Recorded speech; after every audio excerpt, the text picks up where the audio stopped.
Good morning, guys. So this is an early morning shift that is supposed to be 3.5 hours.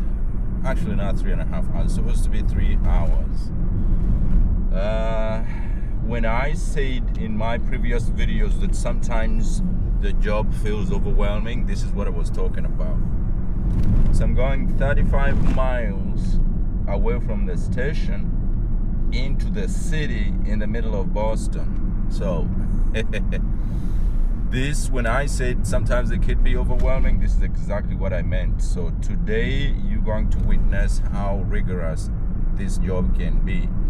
If you're trying to dip your toes into it, this is going to be one of the typical metropolitan kind of run-ins that is going to, it's not fun. That's what I can say, especially in the middle of Boston. It's not fun. So I'm coming from south of Boston. So far, just to get to my first stop, they're showing me about 56 minutes. That's almost an hour to get to the first stop. And then from there, I have to distribute 30 packages. So which means I have 30 different stops. But that's not even the biggest point. The biggest point is that today's route, everything is bulky. Everything is really bulky. Everything is heavy. And I have to say some of this stuff, the way people drop it in the cart, the people who package it and sort it out and put it in the cart, creating a route for us, sometimes they just keep dropping in shit. Because I had cut litter and all that stuff, heavy stuff, right on top of the other packages. Even packages that were marked fragile were all squished in. I have a package in here, it's marked fragile, but the box is already twisted before I even put it in my car. So it is what it is, but sometimes that's what this job has in store for you. So come with me, let's go do this. It is going to be fun. It is going to be fun, if I may say so, because I know this part of Boston. I've worked in this part of Boston a multitude of times. After doing this gig work for 7 years now, there's virtually no part of Boston, of the metropolitan city, because I'm stuck between two big cities. I'm stuck between Providence, Rhode Island, and I'm stuck between Boston, Massachusetts. So in between those two cities, I think at this point there is no street or there is no corner of the city that I haven't been in after 7 years of doing Uber, DoorDash, and all that stuff in between the two cities. But the place that I'm going to is Brighton.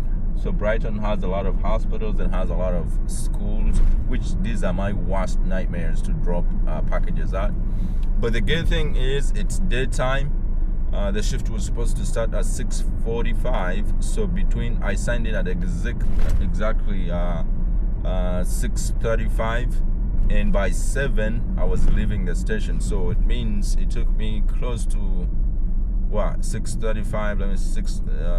6:30 and 7:15. It took me about 30 minutes to grab my packages, to sort through them and mark all of them and get all of them loaded in the car, as you can see, so we can set off. In my previous video, I had somebody ask a question who wrote the numbers on the packages to show you the itinerary, the order in the itinerary where they fall, and I think I've answered that question way too many times. When you get your packages, you usually see where you have the profile and you have where it says my itinerary. If you scroll all the way up from the top of your itinerary, there is going to be something that looks like a search bar, and at the end of it, it has a little QR code icon in it. So when you tap on that, it's going to open up your camera, and when you point that camera towards the label of the package, it will be able to show you what number that package is in your itinerary. And usually I take my marker, which what everybody does at this station. I take my marker and then I can physically write that number on the package label, so I can know this is number 5 in my itinerary, and then when I put them in the car, then I can sort them like that, you know. So if you are just an Amazon, you know, customer, and you're watching this, when you see your label has a number on it, for example, number 15, number 2, number whatever, that doesn't mean that's your address. That simply just means that's, you know, the order of the package in that particular driver's itinerary. And usually, to know that a package has been returned to the station multiple times, you're gonna see different numbers on it, which means, say it was given to driver number 1 and it was package number 2 in the itinerary, they wrote on number 2 on it. And if they returned it, then another driver got it and it was number 13 in the itinerary, then they wrote number 13 on it. So sometimes you can find a package with a label that is written on 2 or 4 times, which means there's been multiple attempts to dropping that package off to the customer, and they were all futile, so they had to keep returning that package to the station. And usually when you see those, you know you're gonna have trouble, because there's a reason as to why other drivers cannot drop that package off. Either there's no access to the area, or it's a school, or it is a place, a business place that most of the times they send drivers there and it's closed, stuff like that. But usually you can try to figure it out. So for me, usually if I have a hard stop like that, when I get to it and I figure out maybe it's access problems, I usually try to give a customer a call. But most of the times other drivers have done that, and maybe they have a wrong phone number in there. It's always a bunch of stuff. But I usually try to, you know, troubleshoot as much as I can before I can mark the package undeliverable. Sometimes you just don't have it in you, and the customers themselves don't try their level best to make sure their package gets to them. For example, if you know you're living in a place where they can't just drop off a package, you try to leave maybe an instruction, you know, and things like that. And when they call you, you may be trying to be responsive and pick up your phone, or leave the codes to the door so the driver can get in and just drop your package off and then leave. But some of them don't even try, so that's why the packages keep coming back to the station. But anyways, that's it for today. We headed into Boston, and hopefully it's gonna be fun. The morning is still young. It's 7 in the morning, and hopefully there's no traffic on the road, because this is usually people racing to go into Boston. It's the morning, you know, it's a morning grind. And usually the traffic into Boston at this time is usually it's usually very, very bad. It's usually very, very bad. So I can see it's already trying to reroute me here and sending me weird places, so I know the traffic is gonna be bad. It's taking me kind of the main highway coast, so I know it's already showing it's backed up. But the thing is, why I feel like today is not gonna be kind of worth the load. I've done more than 30 stops in this area that they're sending me into. I've done pretty much anything. I've done 45, I've done 50 stops in the middle of the city. But sometimes what puts the morale up is that by the time they send you in this area, you feel like it's already worth it because of the money that comes with it. Why today I feel otherwise is the fact that the money that comes with this one, it's already way too low. It's not even 80, it's not even 100. So if it's 30 packages, if it's 30 stops into the city, I feel like it should already be $100+. That's it. There's no any other way. Even if it's 2 hours and then they give you 30 stops, it should be $100+. Like after doing this for some time, going into the metropolitan city, even if it's Providence, even if it's Boston, I feel like it should be $100+. It doesn't matter. and you have 30 stops, definitely should be $100 for it to start feeling a little bit fair. But I'll tell you, this is 70 something. I think it's $76. I'll kind of cross check and I'll pin up the exact amount. But it's for $76 in the middle of the city for 30 stops or 30 plus stops. That is bad. Already, right off of the bat, you can know you're working for the smallest amount of money that they could ever give you. Just put it into perspective. Just to get there is 1 hour. So it's 1 hour. So if you count even the time you're going to finish to take distributing the packages, let's say you're supersonic fast and you did it in 1 hour, which is impossible, by the way. You can't do 30 stops in 1 hour in the middle of Boston. It's impossible. You can't. However close they are to each other, even if it's 1 minute apart, you cannot do 30 packages in 1 hour in the middle of Boston. But let's say you're supersonic and you did it in 1 hour. So that's 1 hour to get to your first stop, and then 1 hour to distribute all the packages. So let's say those are 2 hours. 2 hours. If you take $76 and you divide by 2 hours, it means that's about what? $38. $38 for each hour. Without counting gasoline, still that's not enough money already, and that would be like the minimum, bare minimum. They're like the smallest minimum. Still, that's not even enough.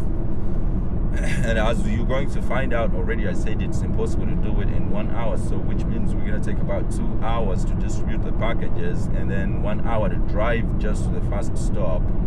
So those are already 3 hours, which means you're working for less than $25 already without even paying for gasoline.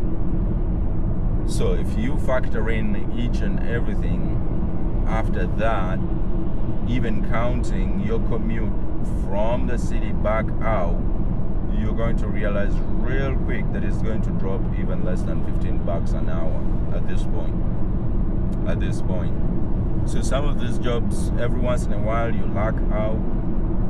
Like in my previous videos, I showed you a 4.5 hour shift that they sent me right 10 minutes away from the station with less than 30 packages. That was a quick one in my previous video. If you haven't watched that one, you can go ahead and watch it. I'll also link to it in the description of this video. But sometimes you luck out and you really feel it. You're like, okay, this is it. But every once in a while you get some of these in a row. You get like 3-4 routes that don't make any sense in a row.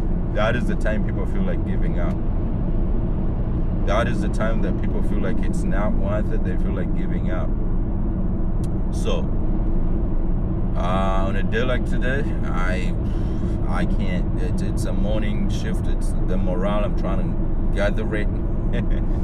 I'm trying to gather the morale. I'm trying to be positive, and of course, because I've been doing this for some time now, I know exactly what to expect, and I'm gonna try to be on top of my game to see that it doesn't kill my morale. But straight away, if I can imagine if this was your first blog ever, and you showed up for $76 and they give you 30 stops in the middle of the city, I don't know if you would be coming back for this. I really don't think you'll be coming back for this.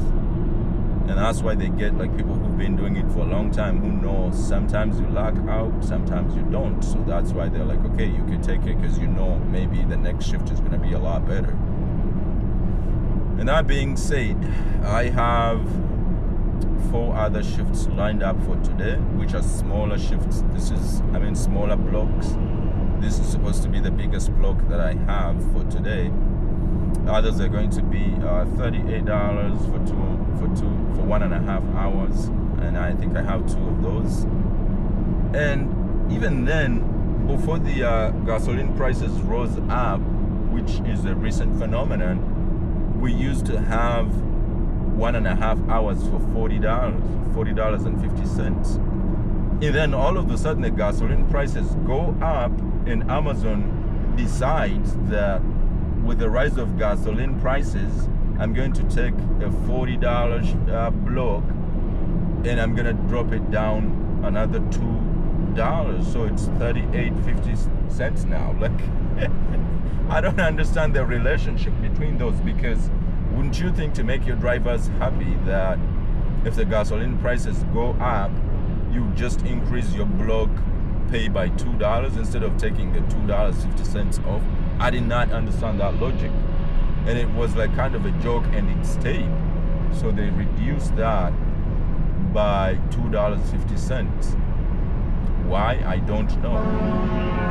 And especially why they did it when the gasoline prices rose almost on the same day. I don't get the idea of why they did that.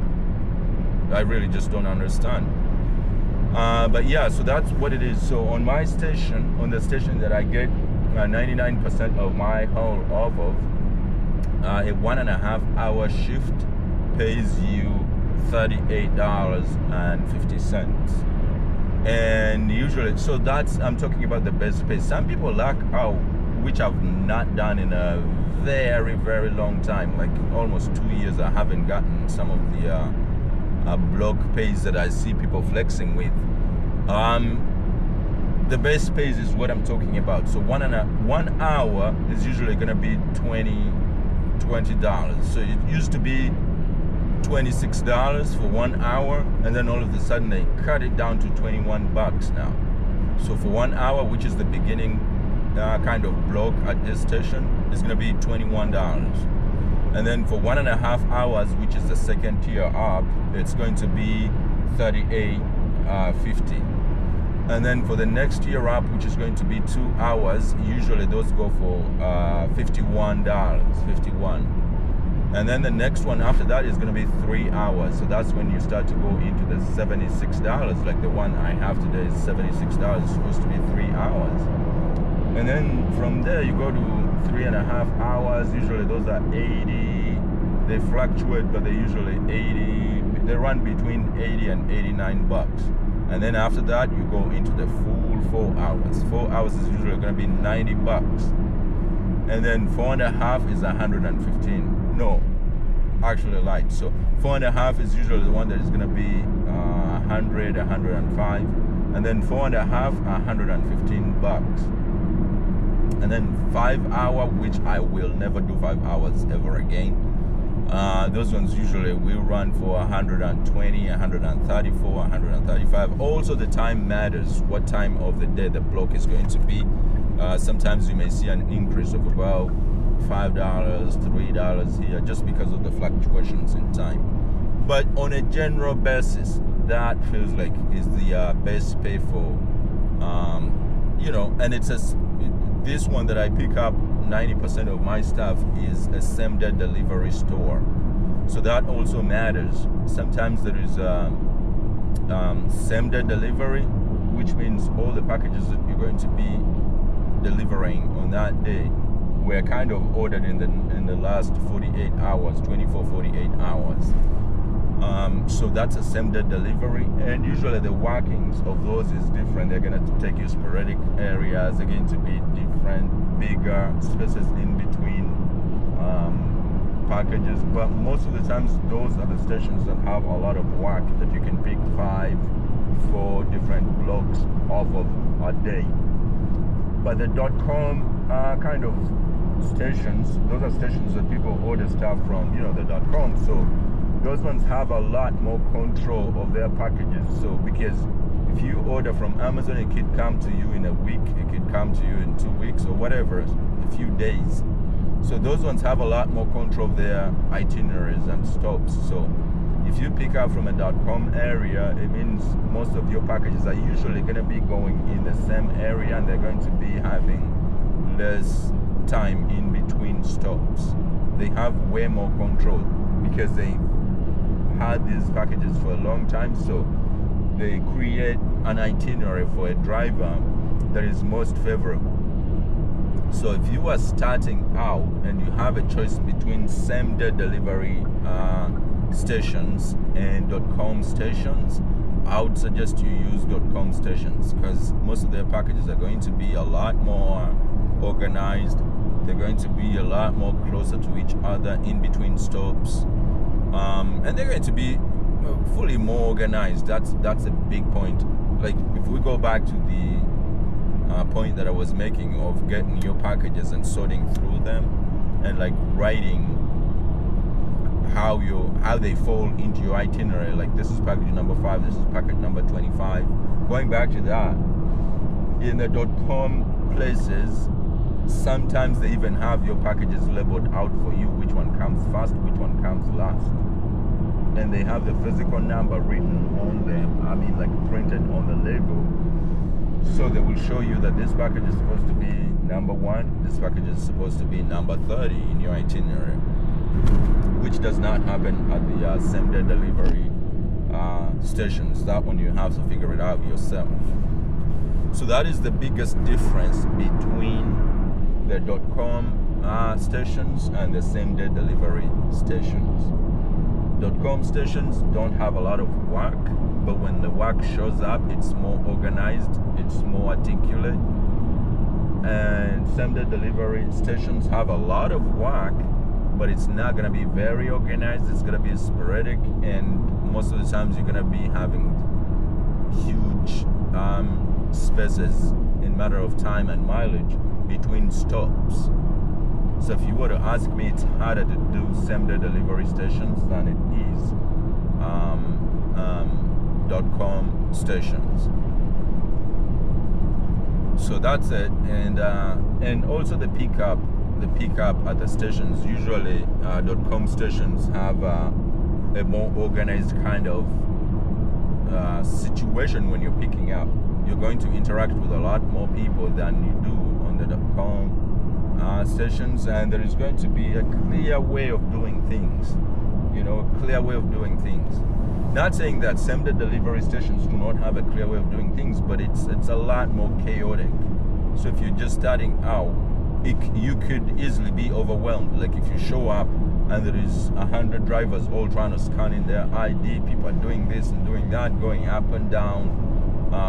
Even parking itself, you may find trouble finding parking. Like now, on this station that I just came from, same-day delivery station, they're now even starting to direct traffic coming in and out, because people will be doing weird stuff. They'll be parking in areas they're not supposed to be parking.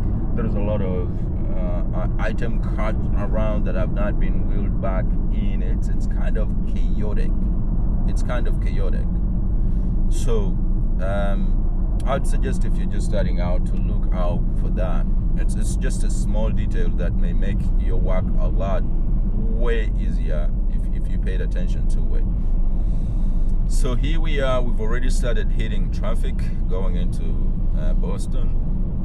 And if you are from Boston, since I'm going into a Brighton area, so you're talking about Cambridge, Brighton area, Alston. So since I'm going into that area, I didn't take 93 north, so I went 24, and I went 93 south, and I went 95 north. So it means I'm gonna go Route 9, and I'm gonna go into Brighton that way. So if that's only a detail for people who know the place that I'm in. If you know Massachusetts, that's just a simple detail that I'm just giving drivers who know this area. But if you're watching this from a whole different area, you don't know what I'm talking about like that. But it is just to tell you what it means for the traffic. Because if I'd gone 93 north, the traffic going into Boston that way is excruciating at this time. So this is a deliberate decision to go this way, because the traffic, even though already I'm in traffic right now, it's gonna be a lot more easier than taking the other route. And of course, the other thing is accessing Brighton from the other way around. It would make me go maybe 90, and then it means I have to pay a toll. But this way, if I go Route 9, it means I don't have to pay a toll unless I jump on the pike. Then I'll have to pay a toll that way. So that's just a small detail. And in Massachusetts, I don't know how this is for other states, but in Massachusetts recently, the tolls for Uber drivers, for rideshare drivers, increased by a lot. If you've not been paying attention to this, you should start paying attention to it. The tolls for us, at one point you get charged $5 a piece, especially if you're going to the airport. So I don't know how this works, if they know that you're actually doing an Uber ride or a rideshare ride, or it just reads like that for all the cars that have Uber stickers on them. I don't know yet how it works, but I know my toll fees have increased significantly over the course of the last year. So if you haven't been paying attention to that, maybe it's time to start paying attention to it. So if you can avoid it and avoid some traffic in the process, why not? Why not? You try to save every single penny that you can save because of how this kind of job is. Because of how this job is. But yeah, that's what it takes to do this work, guys. If you're just thinking about doing it, or if you're already doing it, I already know if you're already doing it. You're just giving me a view for just the sake of it. Thank you. And by the way, you can go ahead while you're at it and subscribe to this channel. I'm trying to take this channel through the monetization threshold, which is 4,000 watch hours and 1,000 subscribers, and I've been running this channel for a long time, more than 5 years now, but I haven't gotten to that because I don't have a big following. But if that said, if you're watching this, you can go ahead and subscribe, guys. Give me a little bit of a boost. Share the videos, leave me comments, just let me know where you're watching from. If you do this, if these videos are helpful, and if they're not helpful, still go ahead and tell me. I've been on the internet for a little bit of time, so I can take criticism, and I know it could be brutal out here, so it is what it is. But I'm just saying, for the people who love watching my content, please go ahead and subscribe, like, share, and all the good stuff. You know what it is. You know what it is. Yeah. So one other thing that I want to talk about here in New England is the time periods. We're in the spring and we get a lot more daylight in the morning and more daylight in the evening. So for anybody who's doing this job, you know this is our time to work. This is the time we love the most because it means you have longer work hours, longer daytime outside, so which means you can push the envelope a little bit farther to make a little bit more money, because it gets lit at 4:30 in the morning, 5 in the morning, it's already lit out, and it gets dark at 8:30, sometimes even 9 in the night, so which means you have a lot more time to work, you know, compared to when it's winter time, when it gets dark at 3 p.m. So this also is another little detail for just people who are working in New England area, especially Boston, Providence area, because we're the ones who get affected the most when it comes to that. It gets dark way early. At 3 p.m. it's already dark, and in the morning light doesn't come out until like 8. So during the winter time, so when we finally get this time, that it gives us a little bit more daylight time. Me personally, I'm not gonna say we because I don't know how you guys handle it, but me personally, I get more excited. I work a lot longer, and I love it. I make a little bit more money during this time, so it is a plus for me. Wow, what a beautiful color on this car. It's a Lexus, but it has this burgundy color that is shining. It's beautiful. Wow. So here we are joining Route 9. We're joining Route 9. That was some kind of good traffic there, at least at the beginning. So which means we could kill a little bit of time, and it may not go to a fully blown hour to just get to our first stop. So we cut back on a little bit of time there. It's good, it's saving a little bit. And as I mentioned, I have blogs set up, so you definitely want to have to keep time in mind, because most of the times you get stuck in the middle of a city and you cannot go back to the station in time for you to be able to get your haul for the next vlog, and that usually affects me a lot. It affects me a lot, especially at the beginning of this year, 2026. I decided that this is how I'm gonna work the most, because 2025, 2024, I was driving, only passengers with Uber full time, like I was doing that was my main course of work.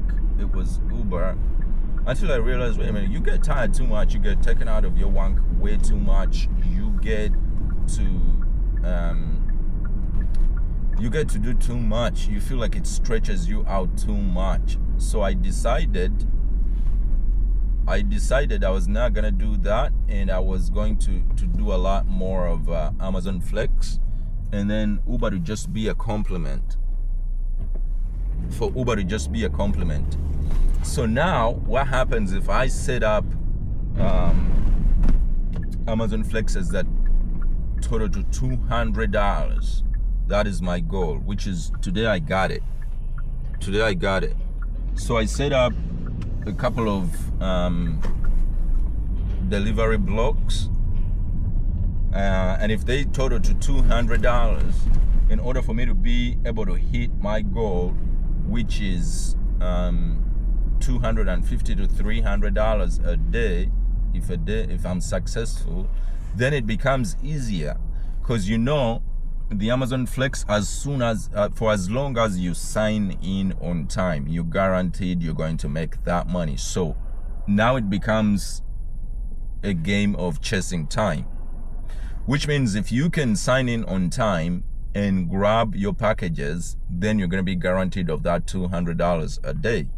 So in between, say now they sent me into Boston, in between that, I can say now I'm driving back to the station, and now I put on directionals because I'm already a diamond driver. So now I can put on directionals, and you get to do that 3 times a day. So when I put on directionals and by driving back to the station, then they give me maybe a ride on. Sometimes it works out. You may get a ride that is going towards the station, and you make maybe $20 off of it. So in between there, it means I'm looking for $50 to $100. And if I'm very successful, then I get the whole 100 from Uber. If I'm not so successful and I get 50, then that's $250. Now, with the prices of gas these days, I have to put gasoline in my car every single day. It's a little bit unfair because it takes me $45 to fill up my small tank. So that means you're going home with a guaranteed $200. So that's 6-7, but it's still good. It is still good. In 10 days, you can make $2,000. In 20 days, you can make $4,000. In a month, you can easily take home $6,000. And at the end of the 10 months, it means you're making $60,000. So that's how we usually make that. Me personally, that's how I do it. So it means at the end of the year, I can make $65,000.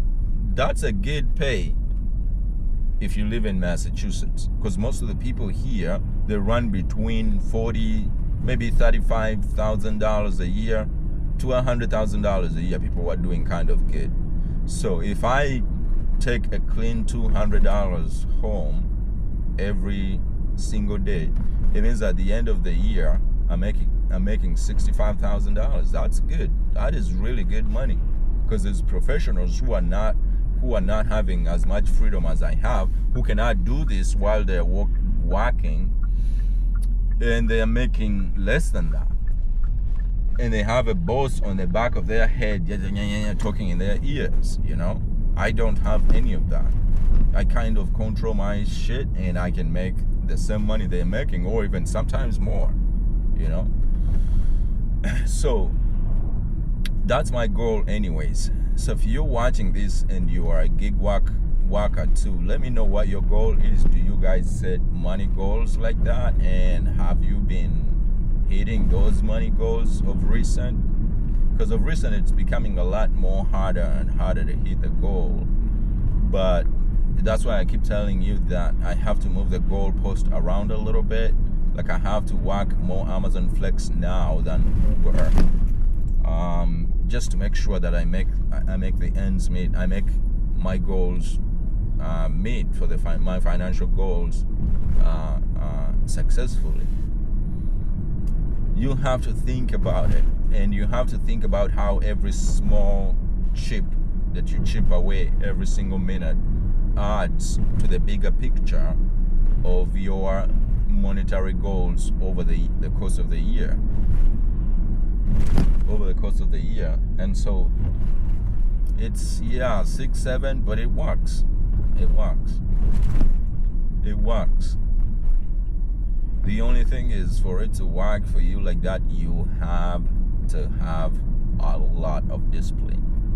Because as I mentioned, you have no boss, so you have nobody, requiring you to be at work at a given time. It is the strength of the job that you create your own hours, you control your own destiny, you do whatever you want. But at the same time, it could be the biggest weakness for gig work as well. Because since you don't have anybody who's requiring you to be at a certain point of time,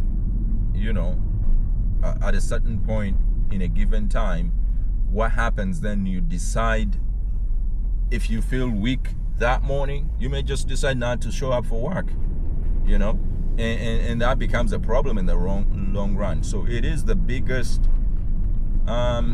strength for this gig life, but it can also be what kills your monetary goals, especially in the long run. That's why I keep always saying you have to have a lot of discipline. You have to treat it like a regular job.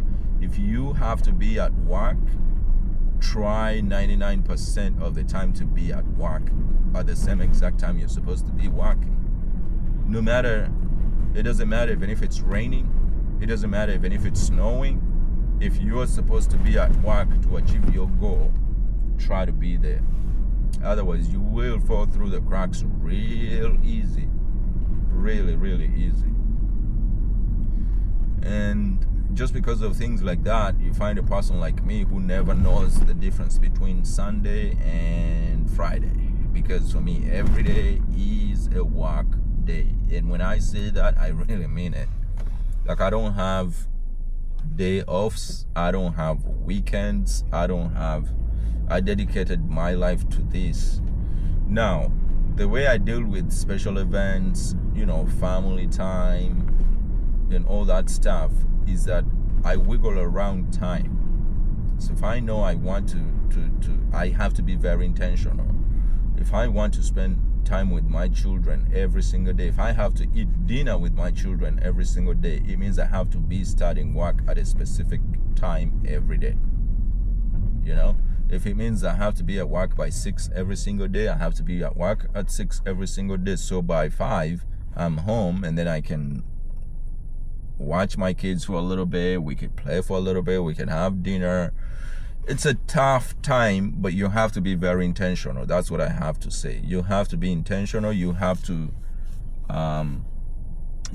kind of treat it like a job, like a real job, even though it has a lot of flexibility. For example, if there's a special thing that I want to do with my family or with whatever in the morning, then I can try to push my hours a little bit late. That wiggle room, other people who work at 9 to 5 don't have. If they have to be at work at 9, they have to be at work at 9. If they have a special thing they have to do at 9, but they also have to be at work at 9, most of the jobs don't have that wiggle room. Or if they do have that wiggle room, you can't do it every day. Me, I can do it every single day. I can do it every single day. I could say, okay, from this entire week, I'm gonna start work at 9, and I do it. This thing whole week, I'm gonna do work, and I'm gonna have my break at 10, like that. But you can't do that with a regular 9 to 5. So those are the advantages that come with this. There could also be disadvantages, but there are also advantages that come with this. It depends on how you play it. I've been doing this for 7.5 years now, and I've mastered my craft around it. And it makes me, it's able to pay the bills, so it is what it is. But yeah, today's is gonna be some. It's really going to be something. So we're already in here in Brighton. That was really quick. That was really quick for Boston kind of standards. It was really impressive on how we've been able to get here on time. And we're 5 minutes away from the fast stop. Hooray! And from what I saw, they're not gonna be very distant. So you can see when you have your map on there, when you tap itinerary and then you tap maps, it's gonna show you. Sometimes you can gauge how distant they're going to be, how stops are going to be from one to the other. But this did not look very bad. So fingers crossed we can hammer this out in an hour and a half, and then I'll be able to go back to the station for my next vlog. You have to be focused. You have to be intentional. You have to be really focused. Now that I know I have another shift coming up, I have to make sure every minute, every second counts. And why I say every second counts, because when it's time to go back to the station to pick up your haul, you usually get 5 minutes of flex time. All right, so if your shift is supposed to start, let's say at 7, they give you only until 7:05. 7 and 5 minutes. They give you an additional 5 minutes for you to be able to sign in. But usually when you get there and it has hit that 5th minute, then they will draw a line through your block and they say you missed the block and you will not get paid. And so that is very important. And I've seen people, so you have to plan ahead of time. You have to plan ahead of time to get there on time. And now there's been an influx of people showing up way before time at this station that I've just picked up at, to a point that now they check if you show up an hour before your time, they'll not allow you to park in the parking area. You'll have to go somewhere else until it's your time for your block. Because most of the times people would show up and they just linger around and there is no parking. You know, they just stay all over the place, up and down. It's a crowd of, mosquitoes that don't need to be there. So now they're starting to implement that. Now that I've not done that, I've done a little bit of that too. I've shown up for my shift 30 minutes before the shift starts, and I have had to wait in my car for 15 minutes. But there is some people who push it way too much. And one thing that I don't understand, and I'm gonna say this, I don't know how you guys are gonna take it if you work this job. I don't know how you're gonna take it, but for me, the whole reason as to why I do this is because I don't have co-workers. I don't have people to talk to, and that's for me an advantage. But I've shown up to this station, and I find a group of 15 people talking like they know each other. They've known each other all their lives. It's like, co-worker vibes they give me. Like I used to do this with my co-workers when I was in the 9 to 5. Like I would show up and then everybody knows everybody. They keep talking. I don't know how they do it. I don't know if they know each other from someplace, or if they all met at this station and that's how they, figured out how to conjure up a conversation and be able to talk to each other. I don't know how they do it, to be honest. I'm kind of an introverted person, like extremely introverted, that I don't understand it. I really don't. And I'm just not trying to be funny. I really don't understand how people would just show up at the station from different walks of life to do this gig of Amazon Flex, find themselves in a conversation with each other for 30 minutes. Okay, and I'm not even exaggerating it. Like, I'm not talking about one guy finding another guy in the corner and starting to talk to them. Hey, what are you doing today? That small talk is always there. I do that small talk myself, even though I'm extremely introverted. But I'm talking about people in numbers, 15 people all talking over each other. I don't understand that, and I don't know how it I don't know how it comes about. I can't handle it, and usually I've never gotten myself into that scuffle, and in the 7.5 years I've been doing this. And I've said this before too, it's not just the Amazon Flex, even the Uber. If you go at the airport, usually at the airports, you find people talking to each other like they've known each other for the longest time. But we're all Uber drivers at the airport. How do you know these people? So anyways, we're here. This is our first drop off, guys. It's gonna be a quick, easy one, because I can see the front door where I'm supposed to be dropping it off.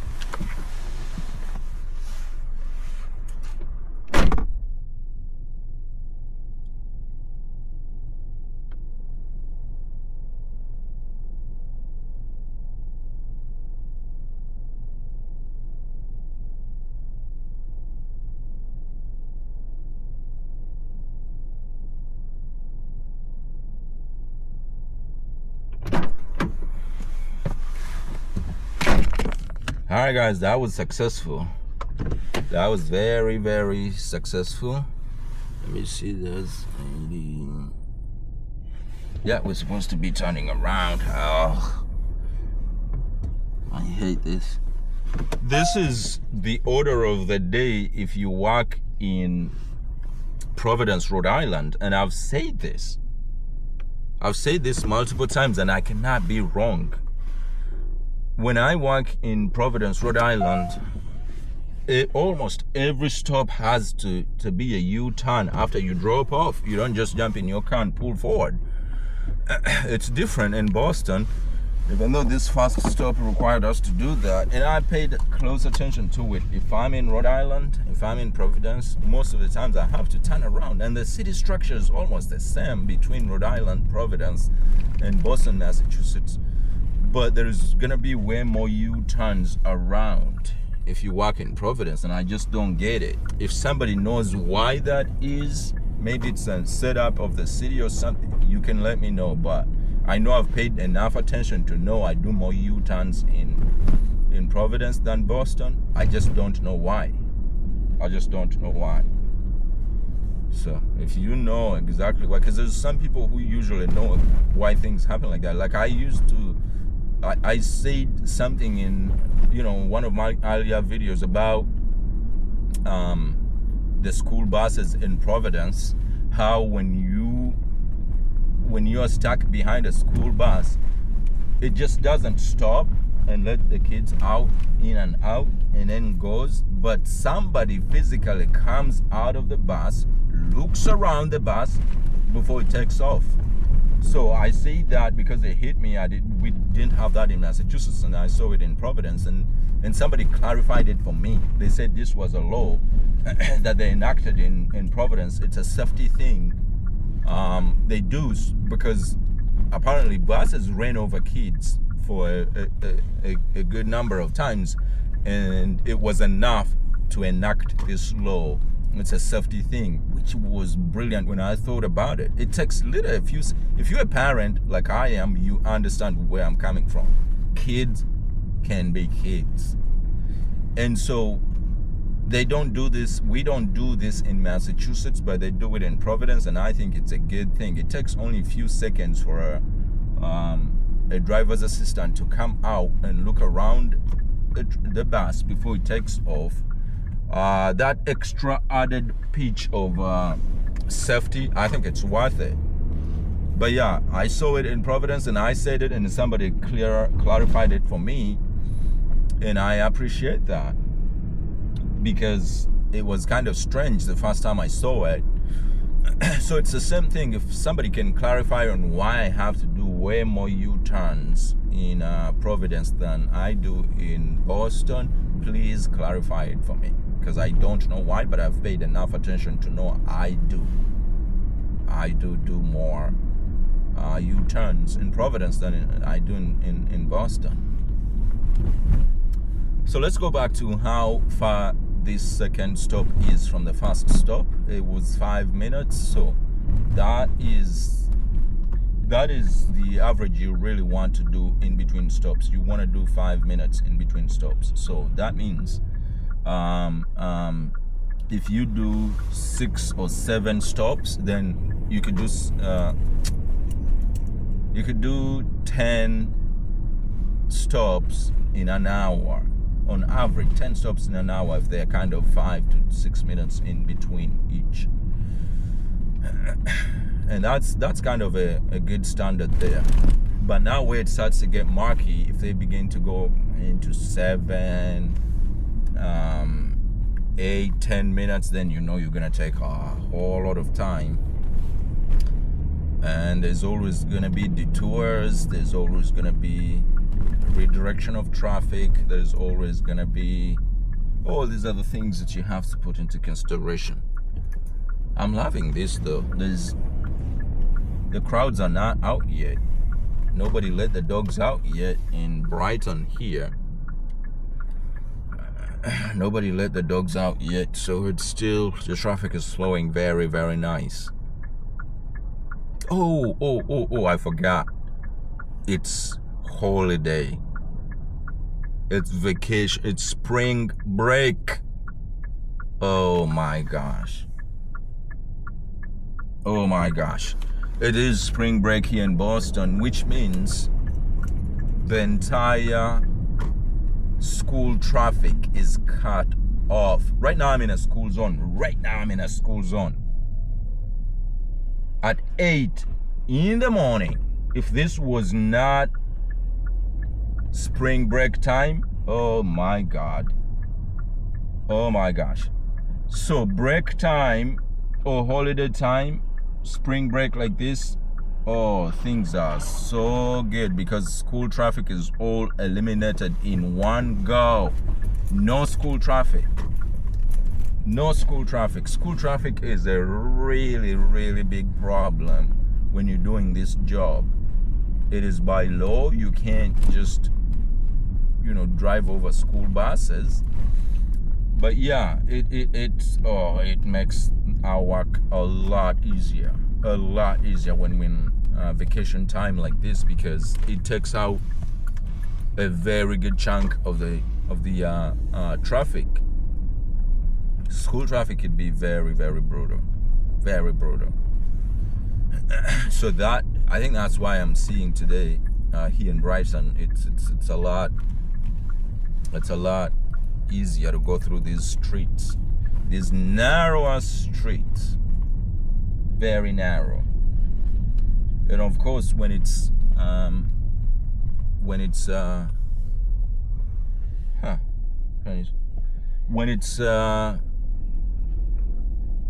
springtime and it's not winter time, of course there is no snow, that also adds to it. But when there is snow, then forget about it. These streets you see here are small and narrow. When there is snow, they become miniature streets.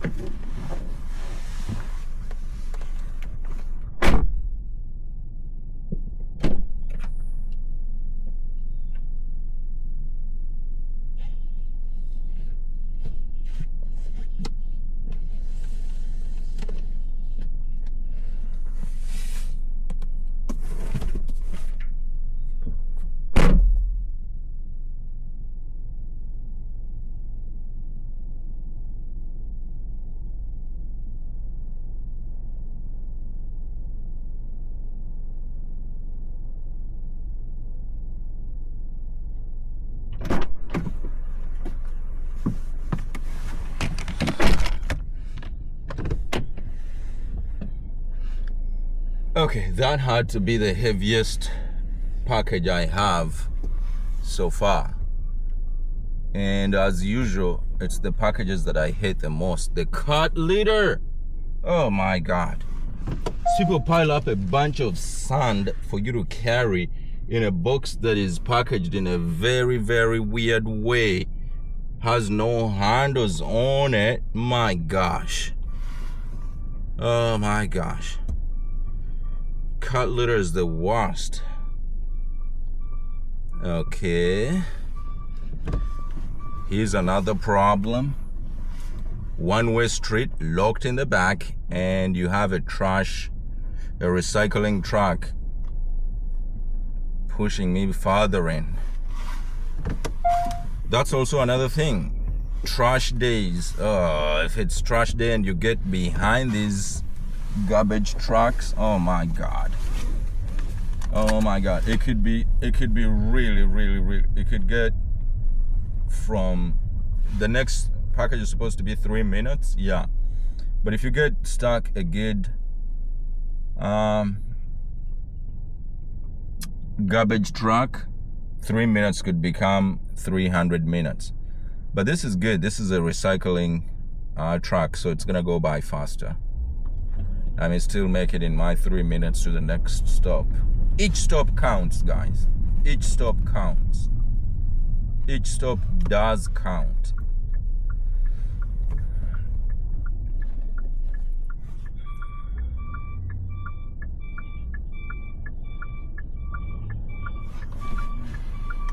That's a good driver right there. That is really a good driver right there.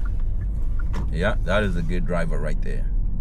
So yeah, each stop counts, and if you get stuck behind a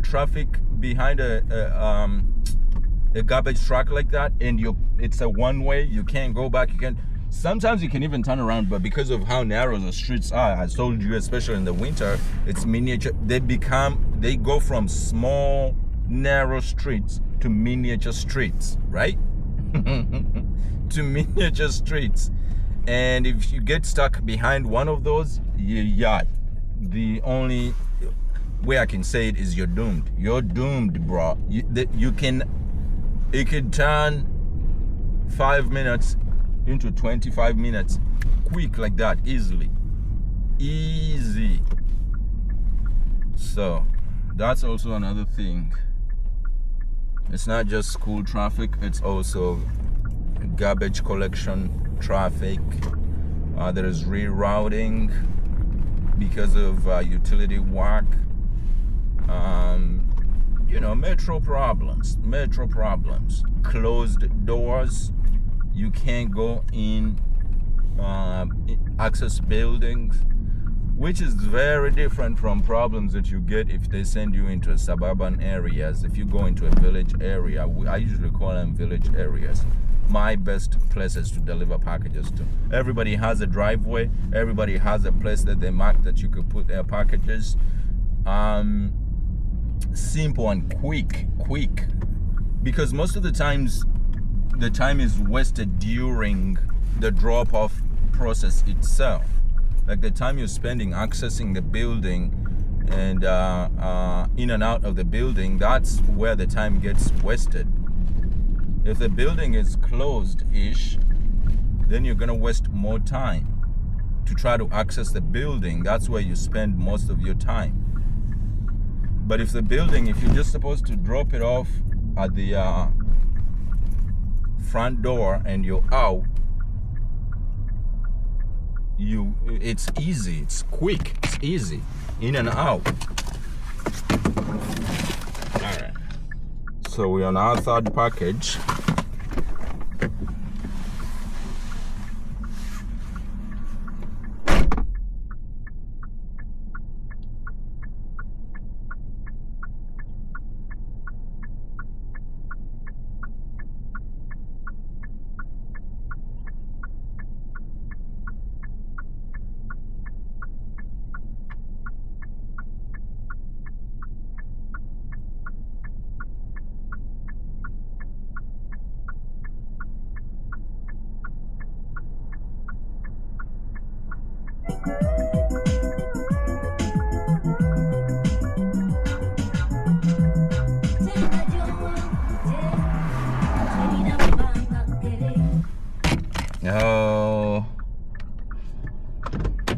So there is these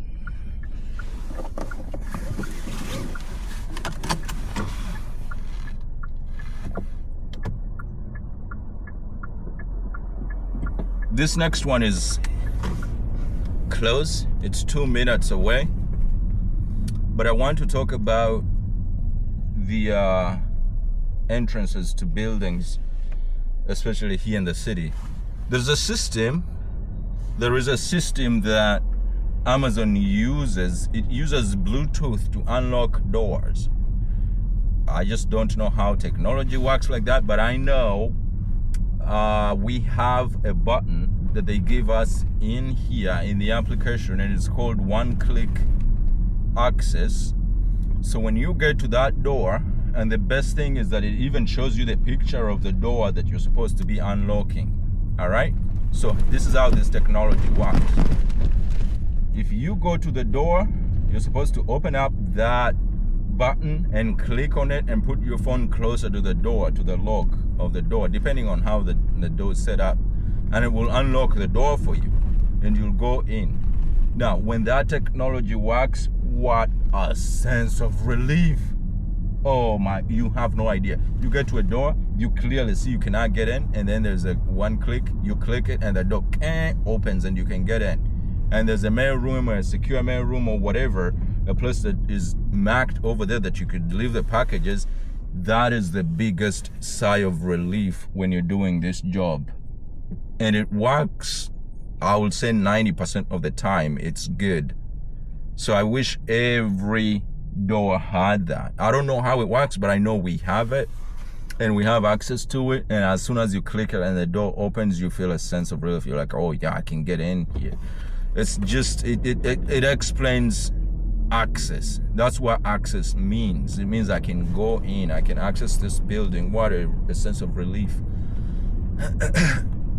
But sometimes when it doesn't want to work, it will not work. You will click it, it will even show you the doors open, but it will just not open. But when it works, like the one we just came off of, that is a good thing. You feel like, yeah, you just want a jackpot. You just want a jackpot, and that's a very good thing always. So this is gonna be package number 4 in our itinerary. Package number 4. Oh, okay, I see it right here, right in here. You have to be a good driver too. That's a given. To do this job, you have to be a good driver, because what happens is streets get tight, man. Street gets tight. Streets get super tight. So you have to be a good driver, and you have, me, I personally drive small cars, so I drive a puny little car, so it goes into most places easy. It's a box form though, it fills in a lot of shit, but it's small, so I just go in and out, in and out.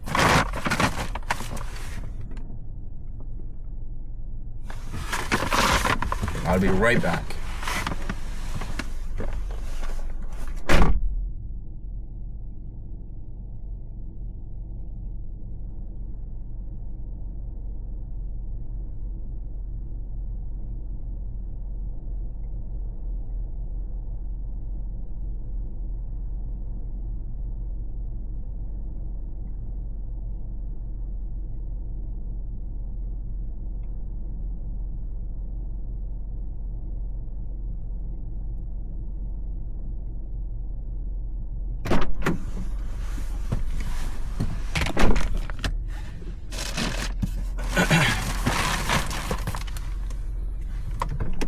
There's another one in the can.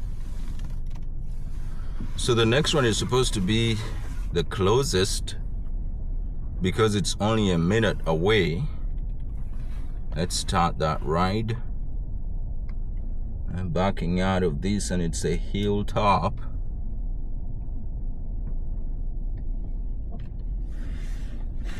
It's a hilltop right here.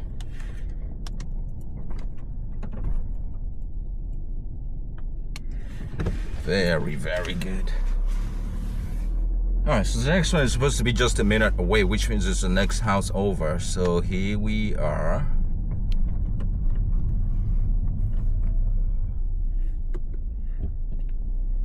So I can see it even here.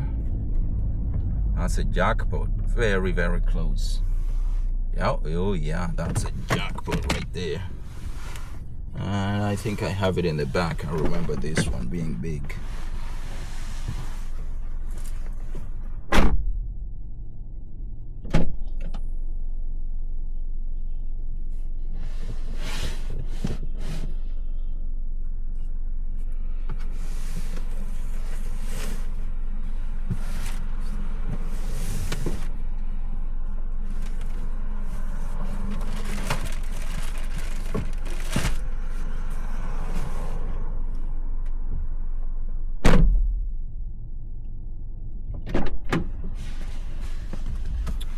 Yeah, my memory is failing me here, but I can't find where I put this.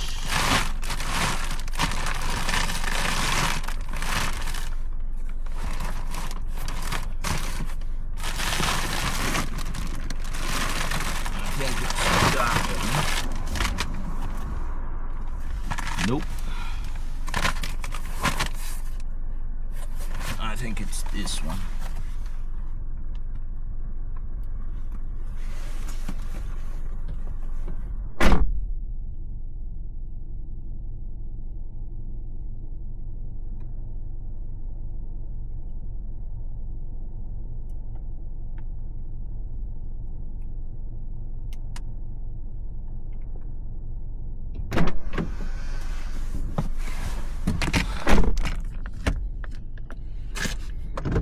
Yeah, it was that beat up package that was marked fragile. But then again, the people who are sorting the packages at the station just keep dropping cat litter on top of it, so the box is twisted. But it's marked fragile, clearly marked fragile. I hope it's not broken in there, because usually that comes back to bite us who try to do our level best. So anywho, let's go. Let's go. We're doing kind of good so far. We're doing kind of good so far. Hopefully the camera is still recording and I'm not talking to myself, just talking to myself. I hope it's still recording and we can get a video out of this. It's gonna be one of the longest videos on this channel. And guys, please, if you can help me out and subscribe and share this video, let other drivers or let other people see this video. I need to push my channel to a threshold of monetization. It's important. Otherwise, I'm just working for free here. But yeah, please go ahead and subscribe and also leave a comment for me. Just continue the conversation. Just let me know what it is that you got out of this video. If you're a driver yourself, let me know about your experience. I want to do this thing, and I'm looking for that perfect person. I want to do this thing where I can kind of, because on this channel you guys usually see only my opinion, my side of the things, but I'm not the only one doing this. There's a lot of people who have been doing this longer than I have, or who have just started it. I want to hear from you guys. So I want to do this thing where I will get a driver who's been doing this and they want to tell their side of the story, or how hard or how easy, what have you earned from this, how you go about it, and I will give you a call and I will interview you and we will talk about it together and we will put it up on this channel so we can get other people's opinions on this channel. That's my end goal. It's my long-term goal on this channel. I want to know you other people who are doing this and how you find it, the hacks that you use, how easy is it for you guys, how hard is it for you guys. I want to know all that. So if you are out there and you're doing this, or you're planning to start to do this, and you actually would want to talk to me, please hit me up and we can set it up. This is heavy.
All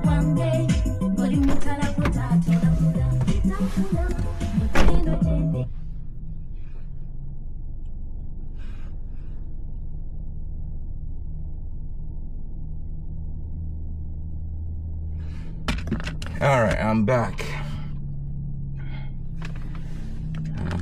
I'm back. So we're locking out with a bunch of them because even this next one is just a minute away. It's just a minute away. So you want a bunch of those. You want 1 minute away, 1 minute away, so you can, you know, smash off as much as you can real quick. That's the ultimate. That's the ultimate closeness. A minute away.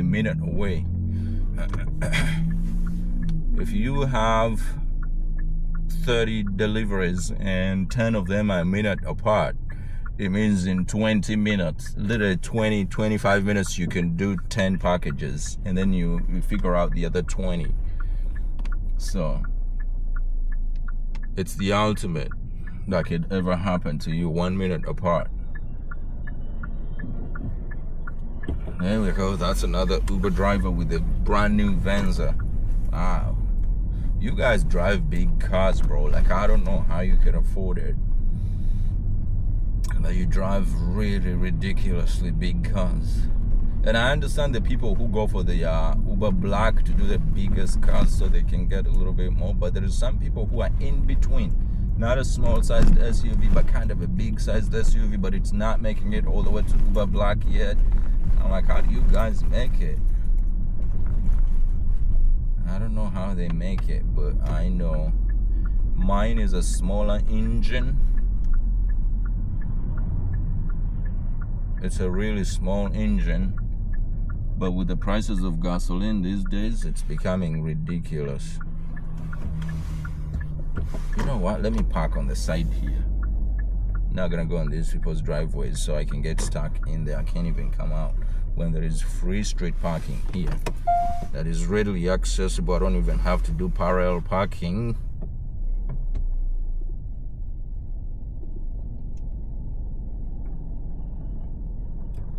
There we go.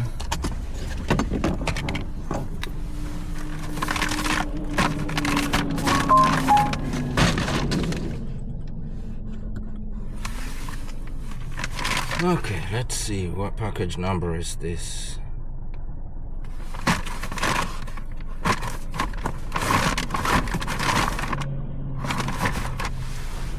It's mambo jumbo for me today.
Alright, so this looked really good because I was a minute apart. This next one is supposed to be going back. Alright. I hate this.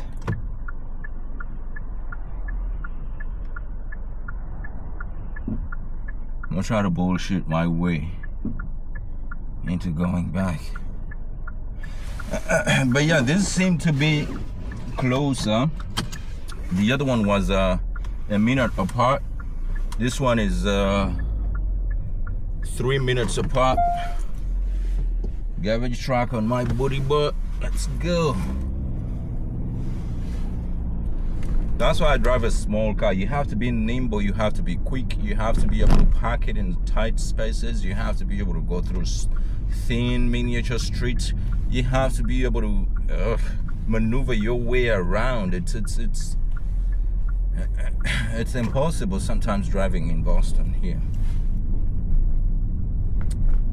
Yeah, so this is closer to. Gonna be there in about 2 minutes, and we're almost in the fast 10. We're pushing. I think this is gonna be package number 9. So far so good. When you see the coverage and the time, not bad at all. Of course, utility workers are setting up. And sometimes you have to go through that same intersection a bunch of times, and if they are working on it, you're like, oh my God, why did they choose to do this time? Why did they choose to work on this exact time that I chose to do this, or that I was sent in this area? And you have to be redirected over and over and over again. It gets to you sometimes. It really does. But anyway, this is I think our coverage so far is very good. This was supposed to start at 6:45. Right now it's 8:30. So 6:45, 7:45, 8:30. At 8:45, we're gonna be 2 hours into a 3-hour shift. Now, can we finish it by 9:45? Hopefully by 9:45 I'm en route to go back to the station, because I have another one coming up.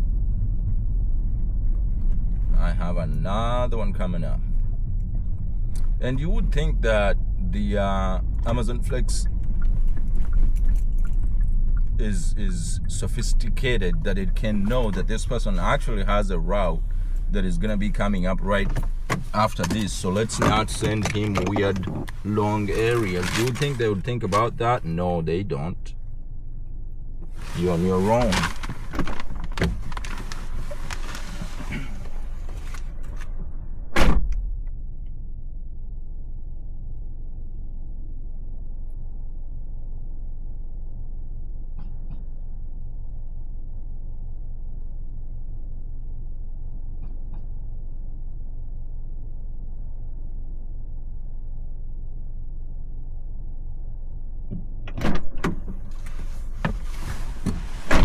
So just cross-checking here, my next shift is supposed to start at 10:30.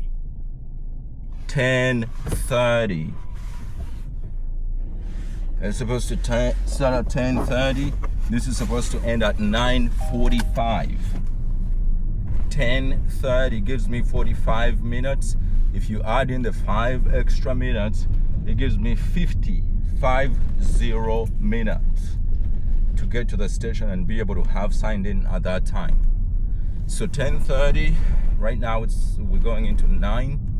So my goal is to finish this by 9:30. If I finish this by 9:30, I have an hour to drive from Boston back to South. in that 1 hour. If you have an hour, you will be able to make it. I will be able to make it if I can finish this by 9:30. Right now it's 8:30, so we have about an hour's time to finish this, and we're going on package number 10. So we have about 20 packages to beat in 1 hour. We have about 20 packages to beat in 1 hour. So that is the goal here. So you have to be on top of your game. You have to be looking at the time. You have to know exactly when you're supposed to be going into work. You have to gauge the traffic ahead of time.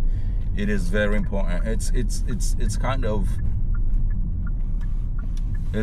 will put you on top of your game.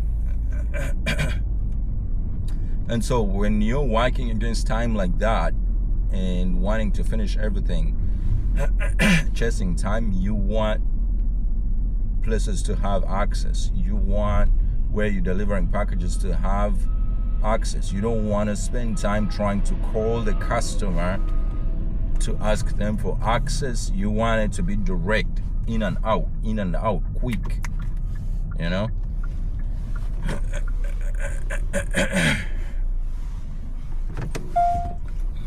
Alright, so let's see. This one is good. I can see exactly where I'm supposed to be dropping this package off.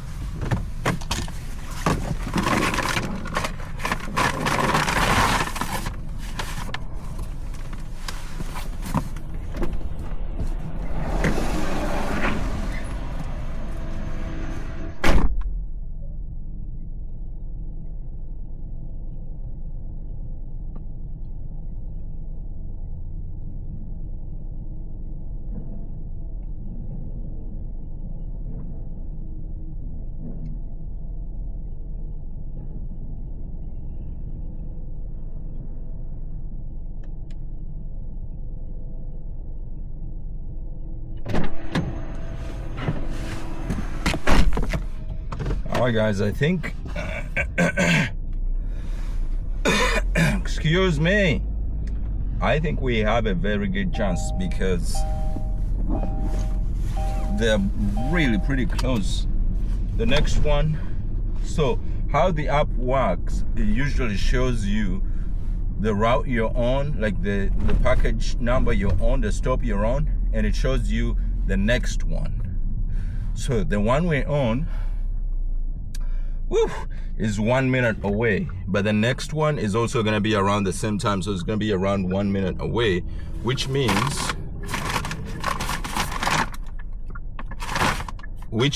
we are not bad at all. If we have 5 more stops a minute apart, we will be able to catch up on time. We will be able to go back to the station and grab my next block on time. So it's important.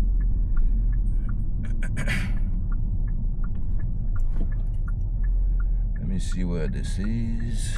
I have no parking. I have no parking.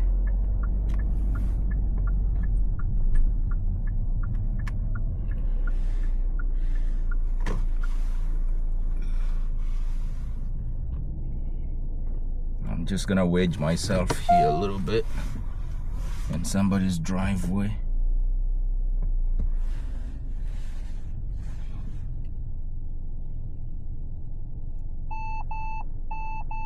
What is this girl doing? Alright. She's doing the same exact shit that I'm trying to do. We're both bullshitting. Now that I know the next one, I'm supposed to be going back this way anyways. While I figure out parking, I might as well do the turn and just leave it right here. So I got a parking and I saved myself to turn around as well.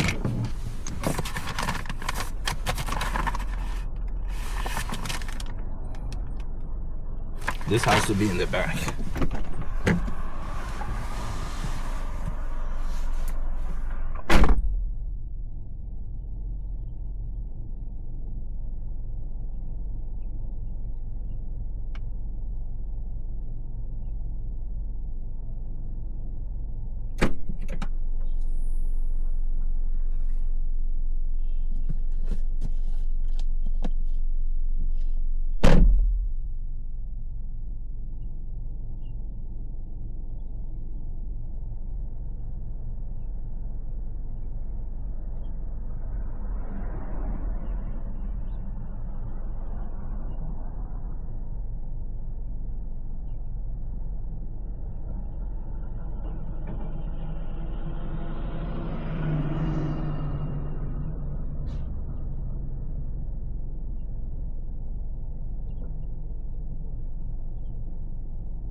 Alright guys, we're back.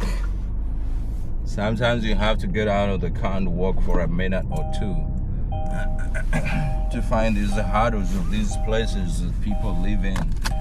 Say behind this house, go behind, take a right, do whatever. Oh my God. So some of these services aren't supposed to be for everybody, for real. Like, ugh. So anyways, the next one is that close to, it's a minute away, and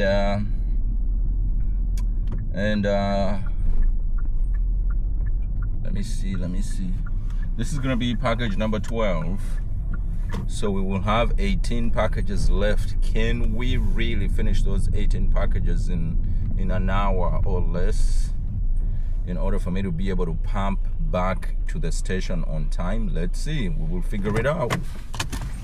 Otherwise, most of the times I have to cancel the next shift because of how bad these things are set up.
Woo! 2 minutes. Yeah, who needs the gym when you can do Amazon Flex, right? Keep running around, hopping from one place to the other, getting in and out of the car. This is the thing, doing this motion every day, all day. Sometimes you can even get pain in here or in here. Oh my gosh. It's something. And then to most of the disciplined drivers, me personally, when I drive around and I don't have a seatbelt on, it feels weird. It really feels very weird. Like I have to have my seatbelt on for me to feel comfortable. I've just so gotten accustomed to it, I have to have it on. But yeah, this next one is what? It's only a minute away so far. Let's see if we can do it in the minute they're putting on a clock. There goes stuff falling over. Too much stuff. I will put an image in here of how I fit everything in the car, and you will be able to see how packed up my car looks. Like today's shift is definitely bulky.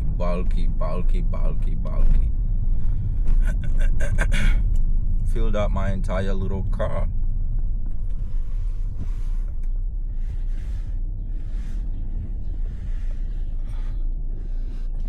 All right.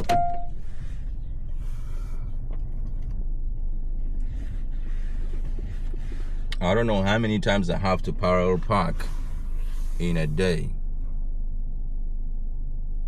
I really don't know how many times I have to parallel park in a day, but it's way too many times. For the training that I got, it's just like, okay, I should have just started parallel parking and that's it. Drive around all day long. This has to be in the back. It's a large box.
All right, so here's the thing. When do I choose to turn off my engine or to just leave my engine on? Now, most of the times for me personally, it's about the vicinity and if I can keep an eye on the car. If I'm gonna be able to successfully walk to the stop to where I'm supposed to be dropping off the package and I see it and it's visible and the porch is there, I will leave my engine on and just drop it off and back in the car. And if it's gonna take me 5-10 seconds to see or move from and back to my car, I will leave my engine on. Now here's the difference. If I see the drop-off is murky, I have to enter a building, it doesn't matter even if it's 1 second and I'm inside the building. If I have to enter inside, physically go inside the building, I'll always turn off my engine. Or if I'm going in a place where I'm not going to be able to keep visual contact on the car, then I will still have to turn off the engine. That's how I gauge when to turn off the engine or when to leave or when to, shut off my car. And usually after some time you gain, you kind of measure up. You can size up the place in which you are. There is some neighborhoods, it does not matter what it is, I will have to turn off my engine and lock the car. It really does not have to matter. If I'm in that neighborhood, and if you've done this for as long as I've done it, you will know what neighborhoods you have to turn off your engine and lock the car as well. It's not just turning off the engine. Turn off engine, lock the car, walk out of the car, and make sure you even give yourself an extra beep to know that you lock the car. There is some of those neighborhoods I don't take chances. It doesn't matter, you have a visual on your car, you will still have to turn it off. But some of the neighborhoods, like this neighborhood I'm in right now, it's Brighton, Massachusetts, so 6-7 I will gauge before I turn off the engine. But yeah, that's how I look at it. There's been more drivers here already. They've dropped off cat litter. Somebody was carrying that heavy shit.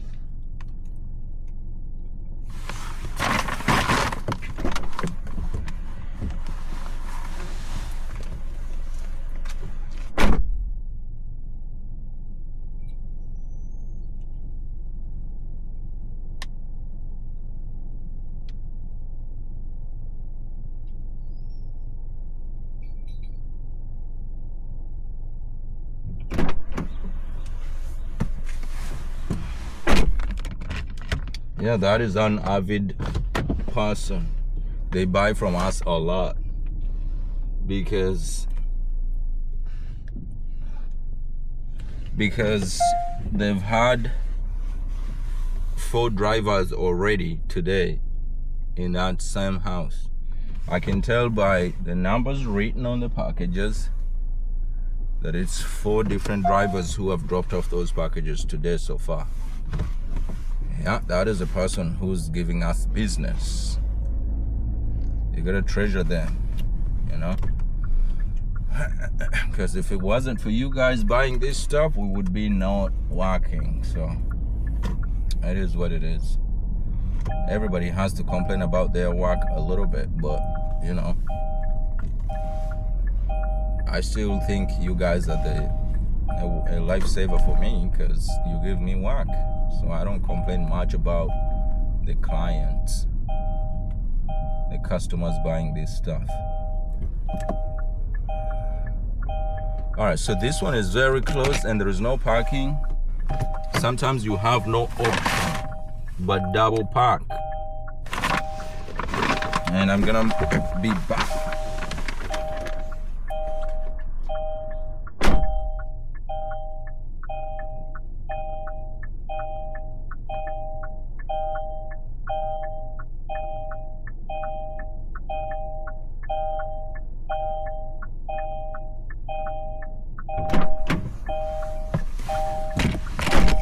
Okay. So I took a chance on that and I was able to make it. I took a chance on it and I was able to make it. Oh, my chest hurts from pulling the seatbelt over and over again. Yeah.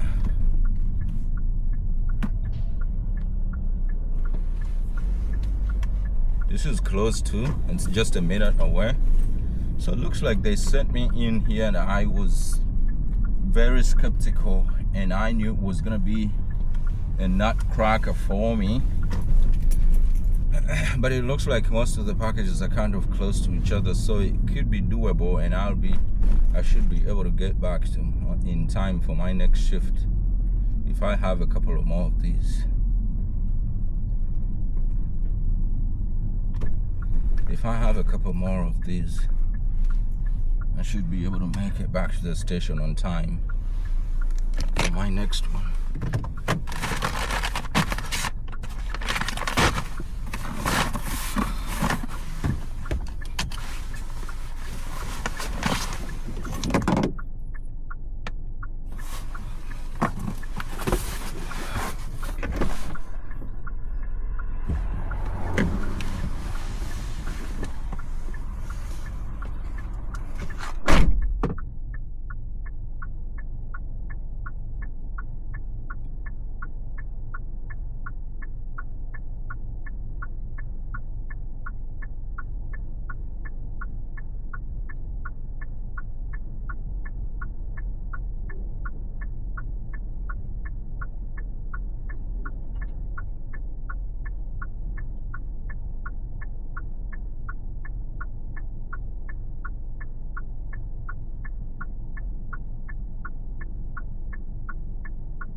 So after some time, it even ceases to be about the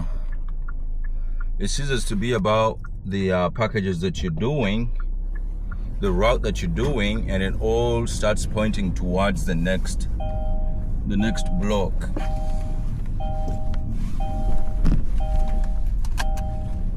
It tends all to be about the next block, because this one is, I'm already into it. I just have to work as hard as I can in order for me to be able to finish it. I have a video that I just put up where I did 2 shifts. One of them, they sent me into Boston. The other one, they sent me into Providence, Rhode Island. And they are both 1.5 hours each. And each of them, they gave me 3 packages.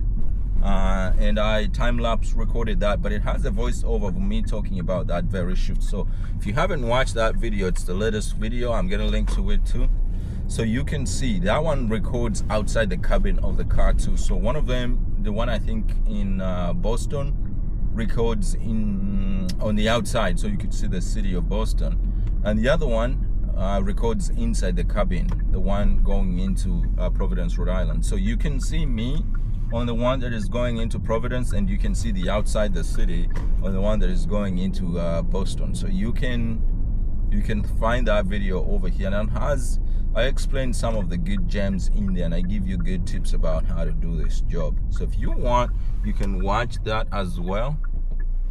That video is a beautifully collaged video, and I think I have to give myself props. I did a good job editing that one, so you can check it out.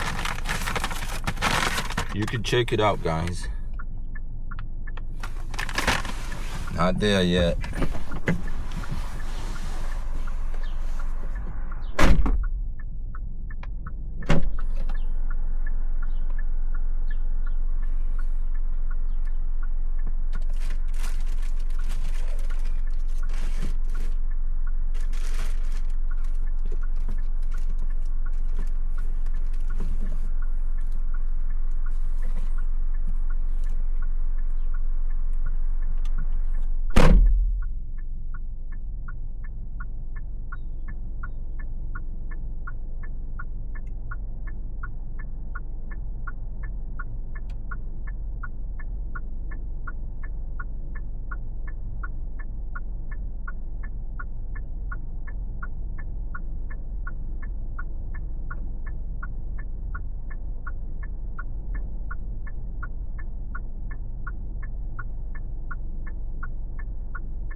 Okay, that was officially the heaviest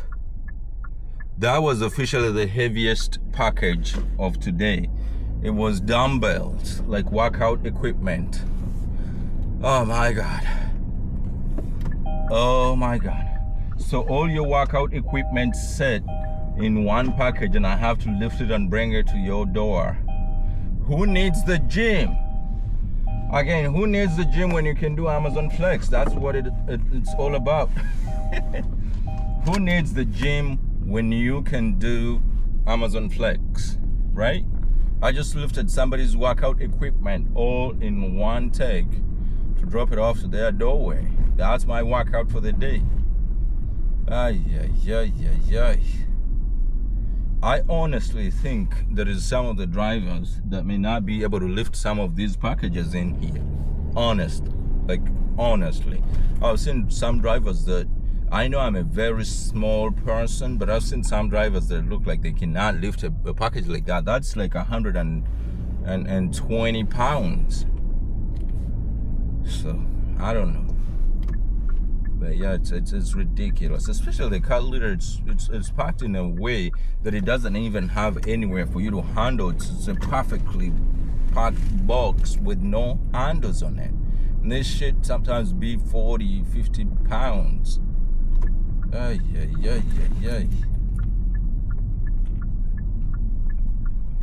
so this next one is also closed. That is the theme of today. Everything looks closer and closer and closer. There we go, package number 18.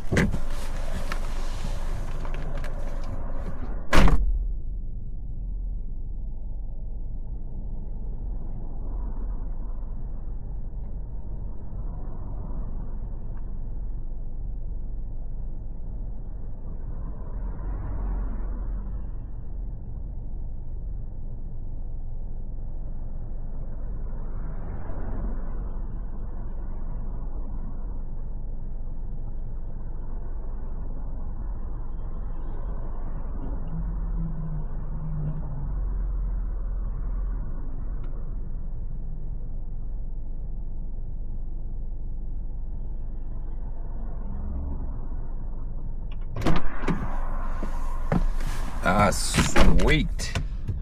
Next one is also just a minute away. It's just a minute away as well. Sweet. Let's drop this off as well. We're gonna go roll no seatbelt today because it's just a minute away. Oh my god. You can't say that. And you definitely cannot do that. You can't say it's a minute away. You can't say it's gonna be a few seconds. You have to always have your seatbelt on. That's how I do it. That is just how I do it. That's why I do not even disable my seatbelt thing. I have to leave that chime on just to remind me in case I forget.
All right, so this next one is a minute away, but still the problem is we have to do a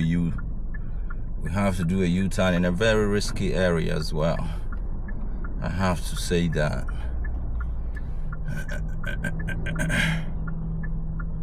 So sometimes you have to break. You've got to break the system. You just can't do the U-turn where they want you to do the U-turn.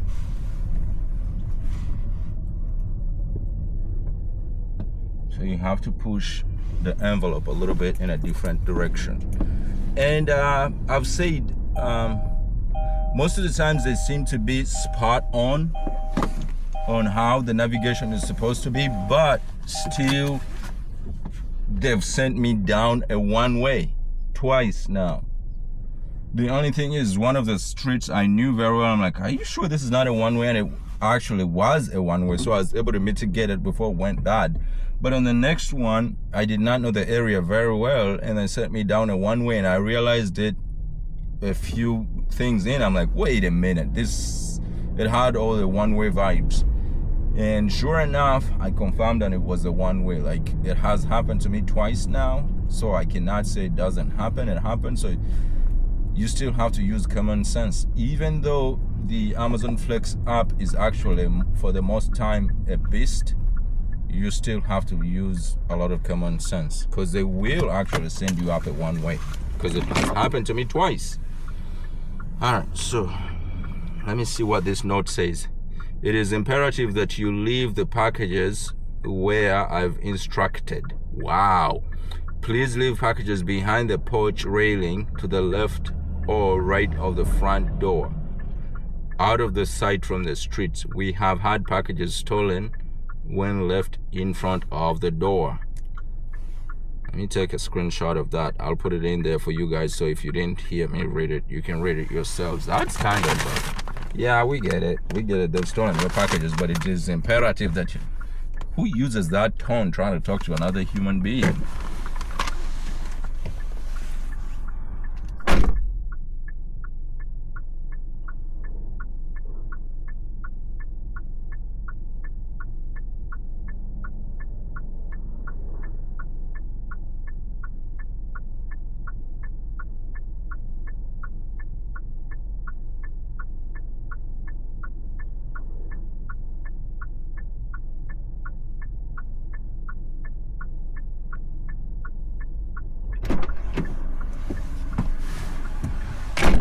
Guys, I'm not gonna lie.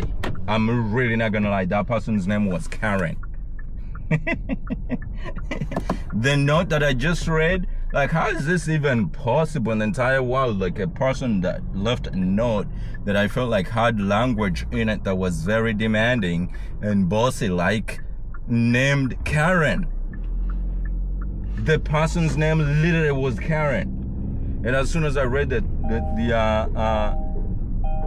note, I'm like, oof, who talks to other humans like that? And all of a sudden the name ends out to be Karen. Like, what a coincidence? No, that's not a coincidence. That's who Karen's. I'm being totally honest. I can't share the names of the people in here so you can see them, but the other person's name was Karen. Like, literally their first name was Karen. Wow, that's crazy. That is just crazy bizarre. Ay. It's beautiful out here in Boston today. It's springtime, so flowers are on. I'm suffering with pollen, but that's a conversation for a different day, because I'm fully blown allergies all over me. I can get allergies out of everything. I can't drive with windows down. A little bit of a change of area gives me sneezes and all that stuff, but I have to say it's beautiful. So it's 9 in the morning right now, and our next shift starts in an hour and 30 minutes. An hour and 30 minutes. So all the packages that I have left, I want to accomplish in 30 minutes.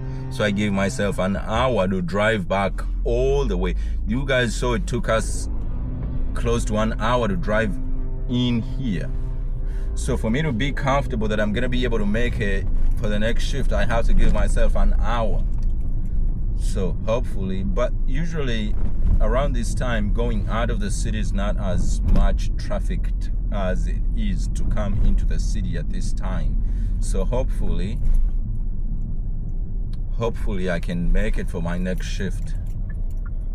As I said at one point, it ceases to be about the fast shift, and it all is about the next shift. So hopefully I can make it.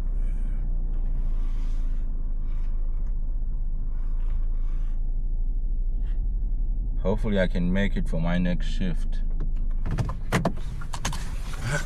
So these are 2 packages.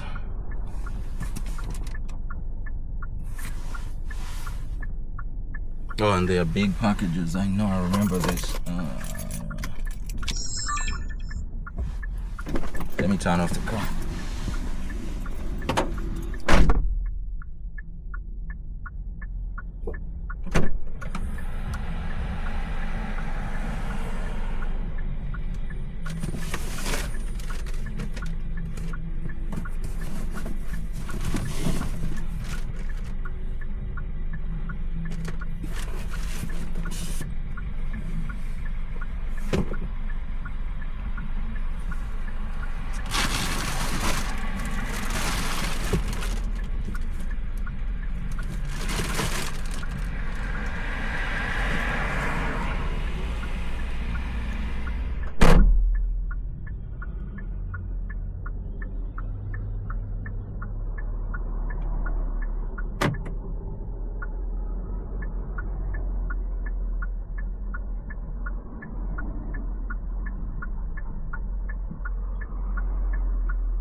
Oh, I'm feeling the heat. I am feeling the heat after carrying those 2 big boxes. So I'm gonna take this off. This is also the thing about the fluctuating weather, is that you start off the shift and it's freezing outside at 5 in the morning. When I left the house this morning, it was freezing, but now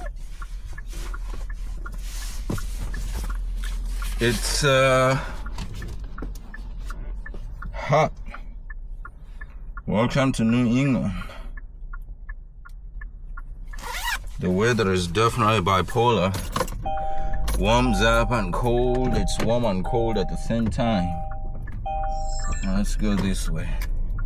It wants me to do a U-turn over there. I can't in that traffic. I literally cannot do that U-turn.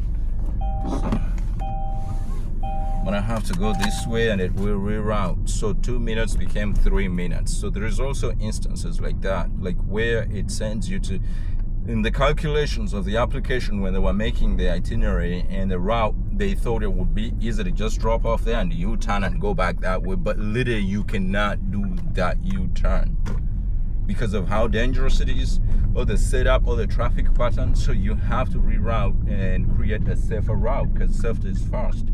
And for that, wherever they calculated that it's going to take 2 minutes, it becomes 3 minutes, it becomes 4 minutes. And this is imperative, because this is what happens all the time in here. And so it becomes something else. But for them, they calculated that you could be able to finish that particular task in that given time, but you just cannot. Also, being in the field matters a lot. I wonder if people who actually set up these routes have actually taken time to go out in the field to study how routes really physically work in real time. Because it feels like some of them, they do, or they send us on a very unrealistic, but they just keep it that way because I think the computer is showing them that you could do this, you could do that. Sometimes it's impossible. Look at this. This road is closed.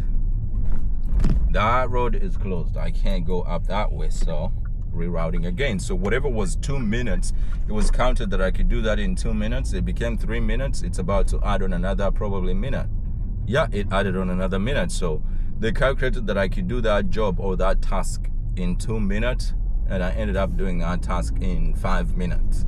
That's how time increases. That's how time increases, and it is what it is. There's some of the things we have no control over.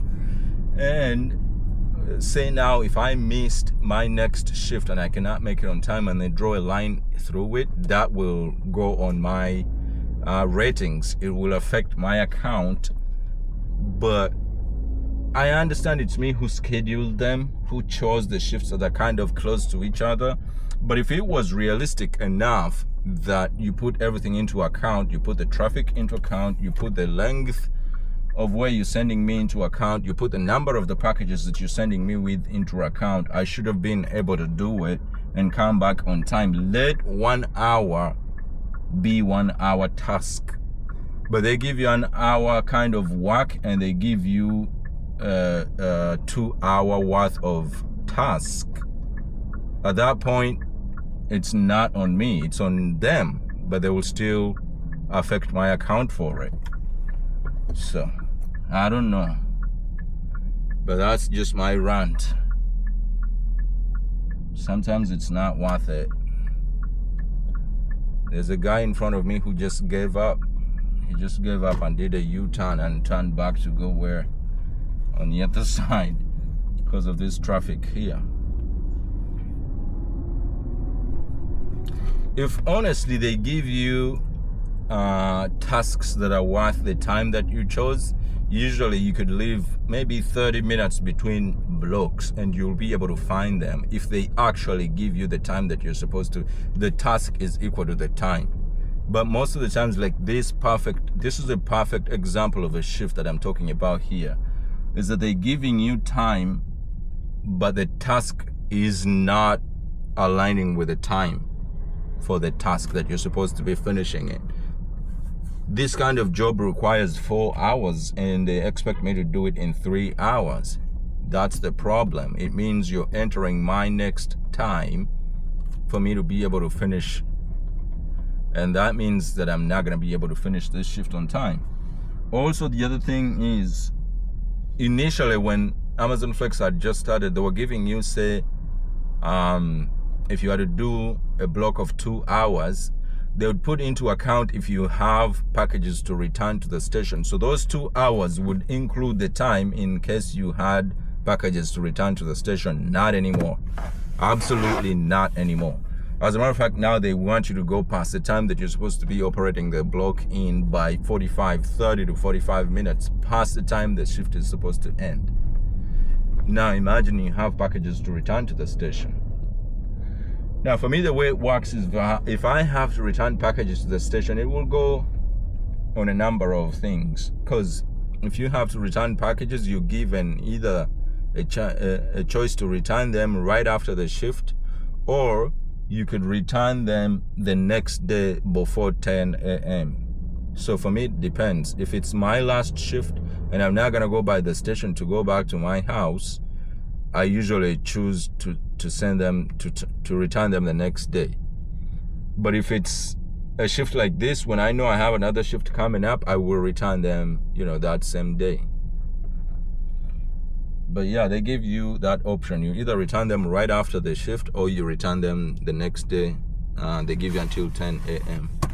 Oh my gosh, can we move? So this was supposed to be a 2-minute drop off. It just ended up being 7 minutes drop off. You could see the discrepancy in time. That is a big difference for what we're doing here. For what we're doing here, if they are counting a task to be done in 2 minutes and it takes another additional 5 minutes to accomplish that task, that's way too much. And this happens way more often, multiple times in one block than it should happen. They have the capability and capacity to know this happens, but they just don't follow through. So I have 22. I have about 22 to 30. I have about 8 packages left, 8 stops left, and it's 9. I want to be 9:16. I want to be done by 10. Ideally, it would have been good if I was done by 9:15, but it's already 9:16. Calendar. Because my next block is at 10:30 and I wanted to give myself a whole hour. So 9:30, in the next 15 minutes, there's absolutely no way I can do 8 packages in the next 15 minutes. But I could do maybe 3.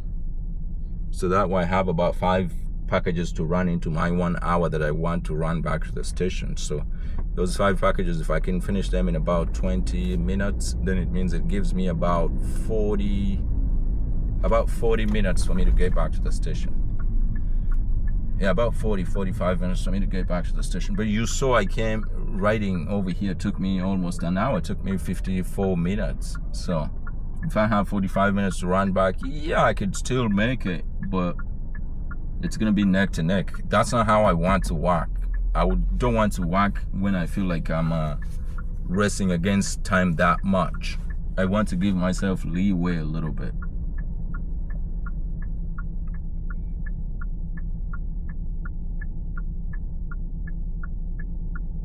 I want to give myself a little bit of leeway. Oh gosh, this light is the longest.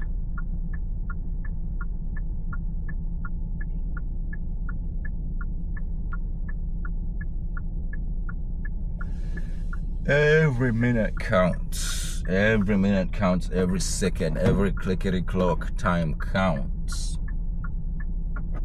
Because those 5 seconds will make a difference if you either can sign in on time to do your next shift or not. So that's why time is our biggest factor here. Time is our biggest enemy. Time is our biggest friend when you're doing this job.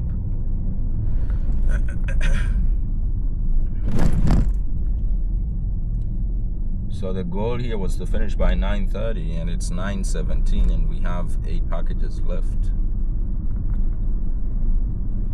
We still can do it. We can still do this. Alright, I see this perfectly right there. It has a very good place to leave the package.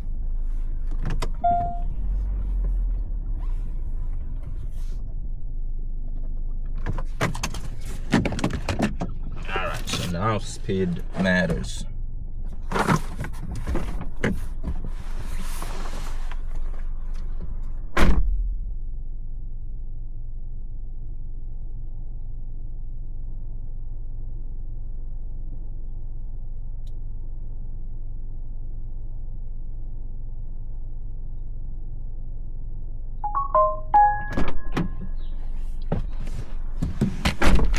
That's why labeling your packages and knowing exactly which one is going when is very important. It's really, really important, because Imagine if I did not know which of the packages. Now you get to a stop like that and you have to sort through what package you're supposed to be dropping off. That's gonna give you,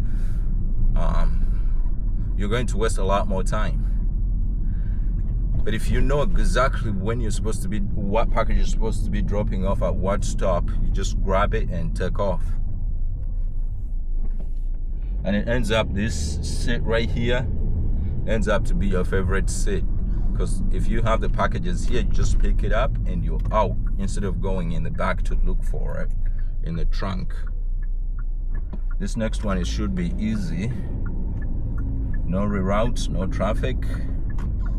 And it's a minute away.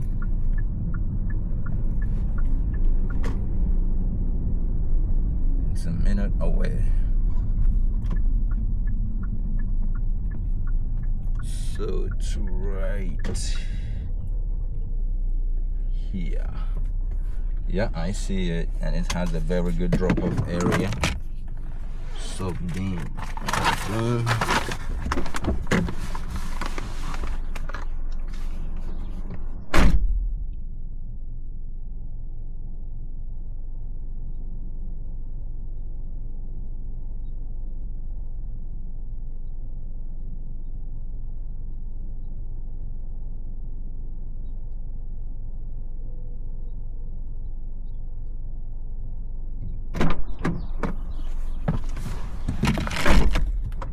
next one is 2 minutes away. Oh, that's good. That is really good stuff. Yes. Yes. That's really good stuff. So in the original time that we wanted to finish in order to give ourselves an hour, we have 9 minutes. 9 minutes. And I'm going to package number 24, I believe. So it's package 24. To get to 30, we live with 6 packages. So it looks like it's going to be about 3 or 4 packages that will go into our time of the 1 hour. So still looks like we still thumbs up. So other people, they can't work under pressure like that. So that will be a no-no for them. You can't be working under pressure like that. You think, okay, and you get stuck behind another garbage truck. My gosh. So that's the problem right there. You're chasing time and you get stuck behind a garbage truck, and those guys will take their sweet time. And it looks like, so 0.2 miles, that's a long time to get stuck behind a garbage truck. Sometimes some garbage trucks will see that you're actually trying to go by, and they'll find a way of wedging themselves somehow, somewhere, and you can be able to go by them. Others, they really don't give a you know what. They'll block you for as long as possible, which is, this is exactly what it's gonna do.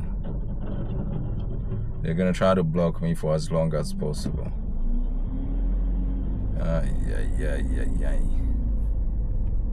Now it's supposed to be a minute. It's gonna end up being 7 minutes. This is the most frustrating thing when you're chasing time. It is the most frustrating thing about this job when you're chasing time. Really. And I think Amazon Flex does not put any of this into consideration when they are creating these routes. They really don't. Because if they do, they would not be giving somebody 50 packages, 30 packages to go on a route like this.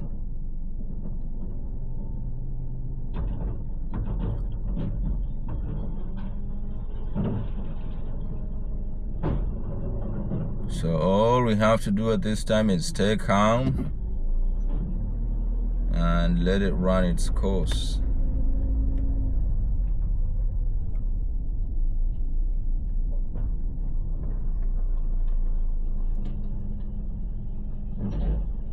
Let it run its course. Actually, let me record some of this so I can show it to you guys. There it is. You get stuck behind it, and all you can do is wait. There is no anything else you can do.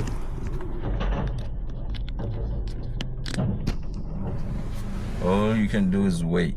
0.2 miles is gonna end up being 0.2 miles that I was supposed to do in 1 minute is gonna end up being 7-8 minutes. Ay, ay, ay.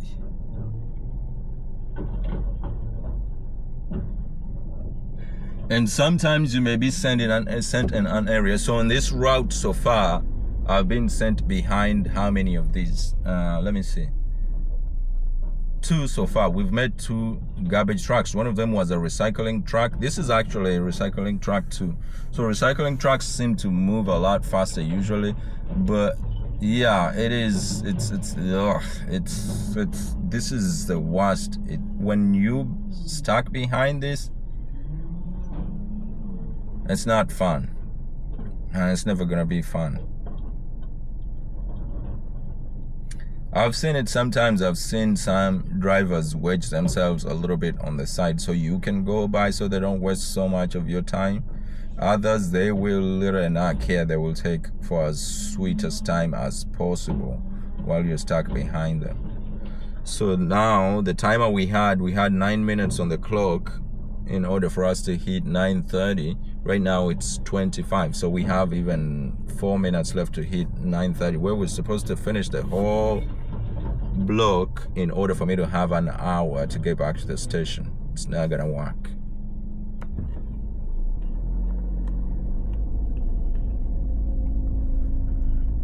All right, yeah, he's wedging himself on the side a little bit for me. That's good.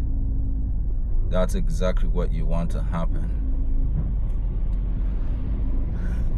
That is exactly what you want to happen. So some of them will always do that for you a little bit. Others will stay in there until they are done with their work.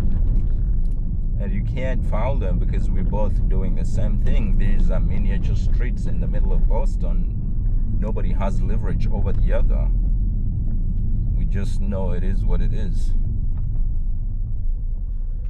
So this one is gonna be, let me actually see if I can do this very quick so he doesn't actually block me in again.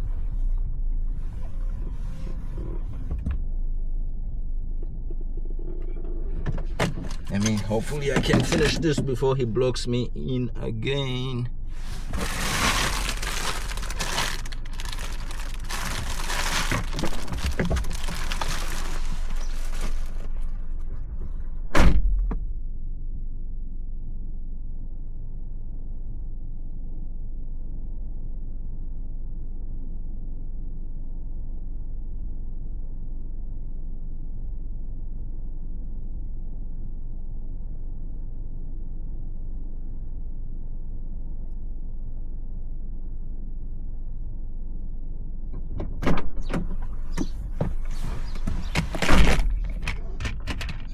All right, so I was able to finish that before he blocked me in again. At least I beat him up to that stop. Hopefully I can beat him to the next stop, because the next one is also just a minute away. And if I don't make it before he goes in front of me, then I may have to wait again for him. Yeah, it's trash day. It is trash day.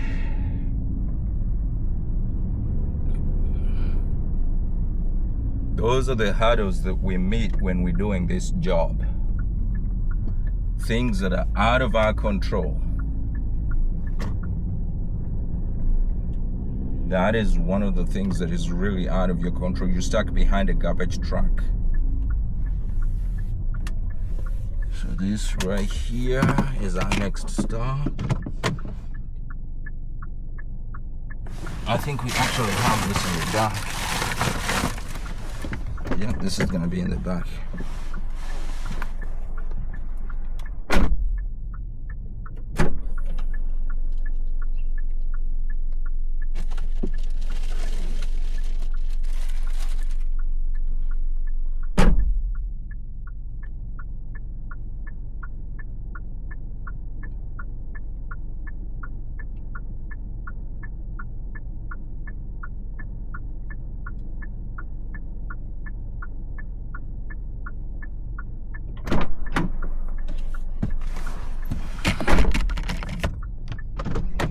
So I was starting to think we're going to have about 3 or 4 packages stuck in the 1 hour block, in the 1 hour time period that I want to make sure I make it back to the station. But it ended up it's going to definitely be 5 packages, because we have 5 packages left and it's 9:30 right now. So how much are these 5 packages gonna run into our 1 hour of trying to get back to the station? Let's see, we can figure that out, because right now it's 29 minutes and we're starting the 5 last packages that are gonna be running into that 1 hour, because the next shift is supposed to start at 10:30. So now we're into that 1 hour where we're supposed to finish this off and also go all the way to the station and be able to have signed in that window of 1 hour. So these 5 packages, hopefully they don't take another 30 minutes, because that means then it reduces an hour to 30 minutes. I don't think they can take 30 minutes anyways. I seem to be in a very good position if I don't get stuck behind a garbage truck again. And these end up being a minute or 2 apart. So if I can take another 10 to 15 minutes to finish these 5, it means it gives me about 45 minutes to drive back to the station and to be able to sign in. Alright, so let's do this.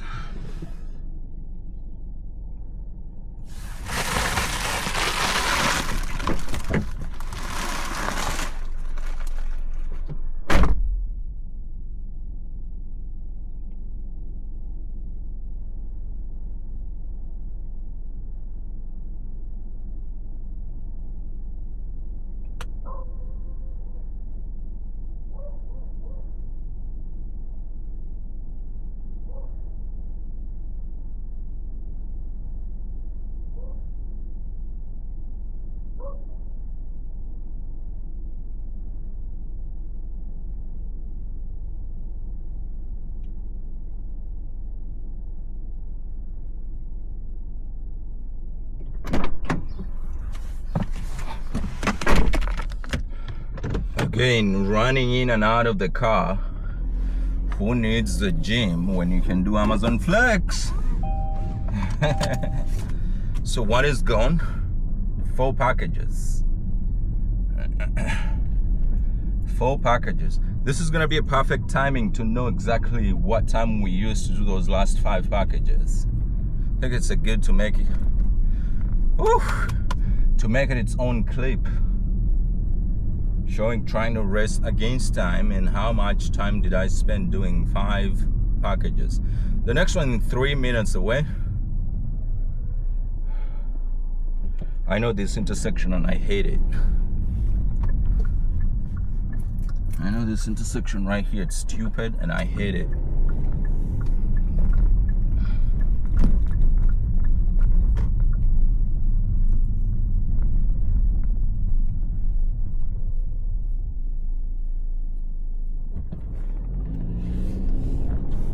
There's a good driver right there. So the next one, yeah, I said it was 3 minutes, but the next one after that seems to be a lot closer than 3 minutes. So hopefully it's gonna be, oh no, it's a lot of a loop, so it may be 3 minutes as well. So if you take 3 minutes here, so let's say 4-ish minutes on each run, then you have to do 20 minutes for the 5 packages. So that's not very good. It will mean it will take away 20 minutes out of our 1 hour, and that gives us only 40 minutes. Now if you give us 5 extra minutes for the excess time, it means we're looking at 45 minutes. Again, this is a closed road.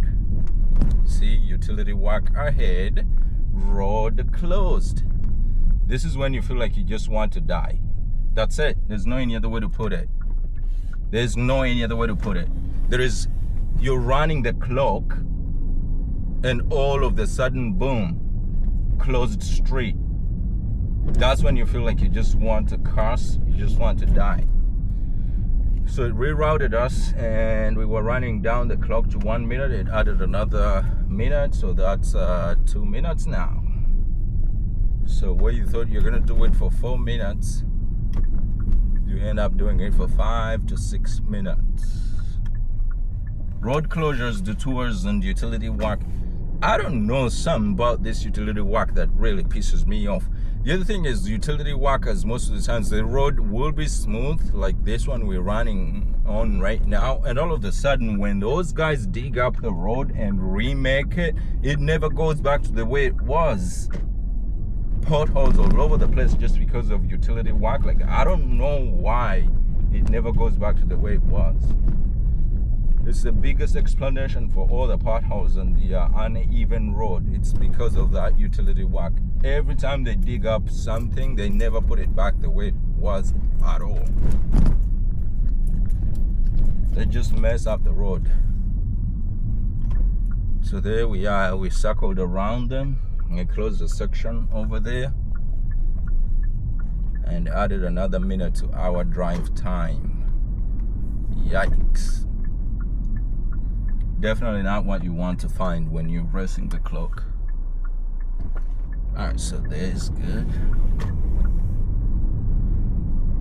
So I'm close to the pike. Now if I am to go back south of Boston, what I'm gonna do is I'll just jump on the pike and I will race down the 90 and jump on 95 and jump on 24 to end up in Bridgewater.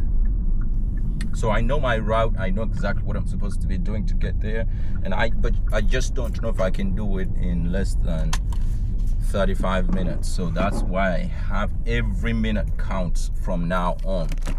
Every minute counts.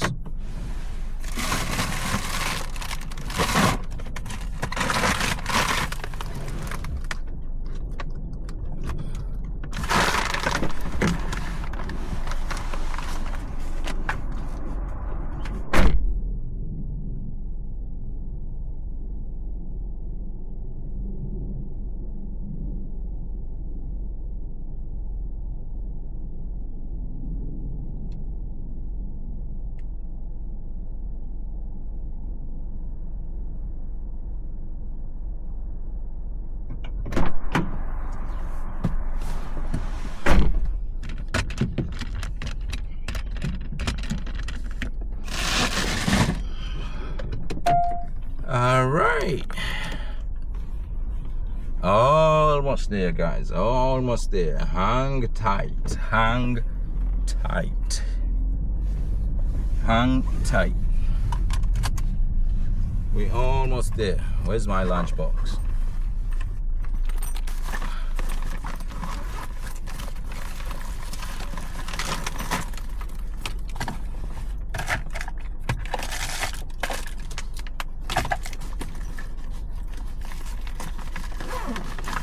I know that's a whole, you're like, why are you wasting time? You're supposed to be moving because we're gonna. No, I need to stop for this.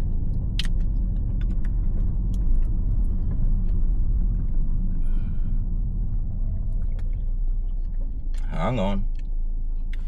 What the hell is happening here?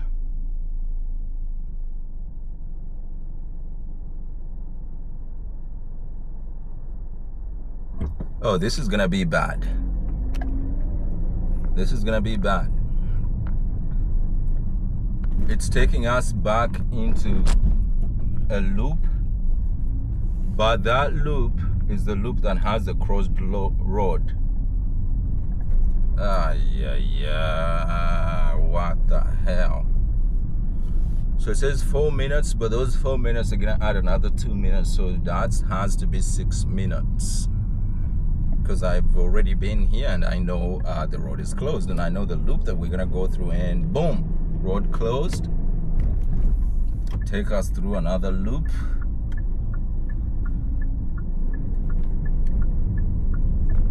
Take us through another loop. Yeah, there we go. It was 4 minutes, now it turned to 7 minutes. So that's what it is. That's what it means to work in the city. That's what it means to work in a big metropolitan area. And that's why people who do this job like me hate it. You could see the dread on everybody's face when they say, oh my gosh, I'm going to Boston. Oh, I'm going into Providence, Rhode Island. Yeah. Everybody would be bitching when we are at the station. You can see when people are picking up their shit that everybody feels overwhelmed. And we all hate it. So, but what are you going to do? Somebody has to do this. They can't be sending you good places all the time. Sometimes you win, sometimes you lose. Sometimes you get sent into a good area, sometimes you get sent into Boston's. So we can't win all of them. And people have to do this job. People have to get their products, people have to get their packages on time. It's the mission. It's the mission. That's 9:40. So we are 10 minutes into our 1 hour. We are 10 minutes into our 1 hour that we want to drive back to the station and be able to sign in. So I think the most that I can take out of that 1 hour and still be able to make it is going to be 20 minutes. If I take 20 minutes out, then it's 45 minutes that I have to drive back to the station and sign in.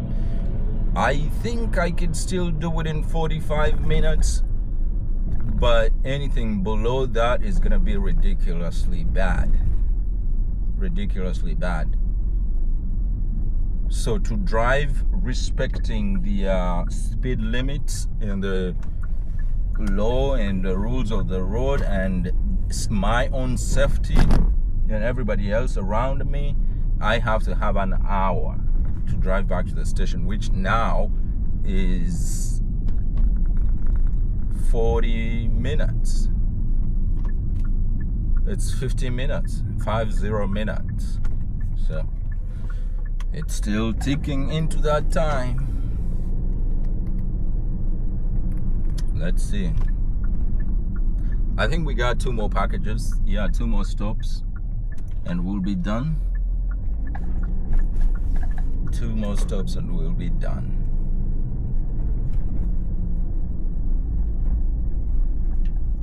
It looks like a weekend too though. Like, I understand every once in a while you hit a pocket of traffic and there are road closures, but it looks like nobody's out on a beautiful day. Like, well, it's still morning anyways. It's 9 in the morning.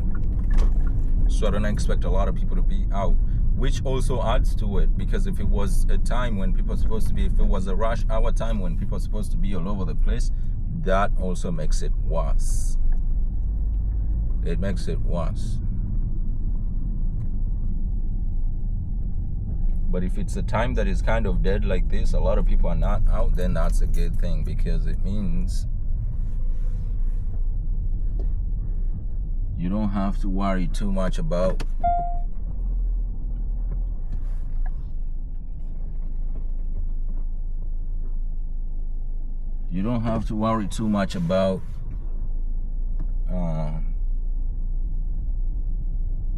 people going all over the place. Somebody parked ignorantly. There is definitely no parking here. So what we're gonna do, we can't keep negotiating parking. I can't keep negotiating parking when I'm out of time. So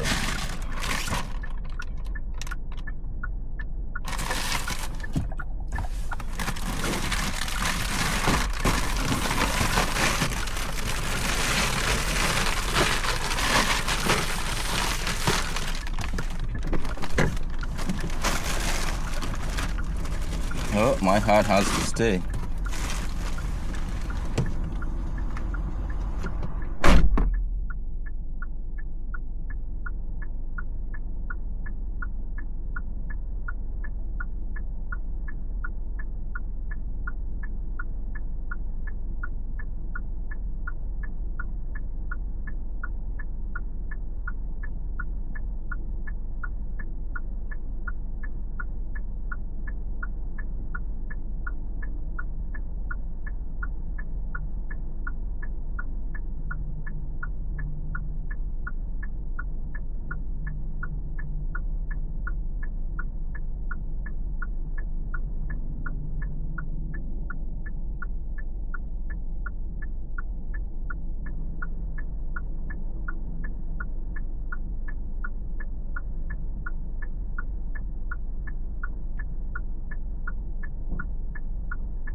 again, running.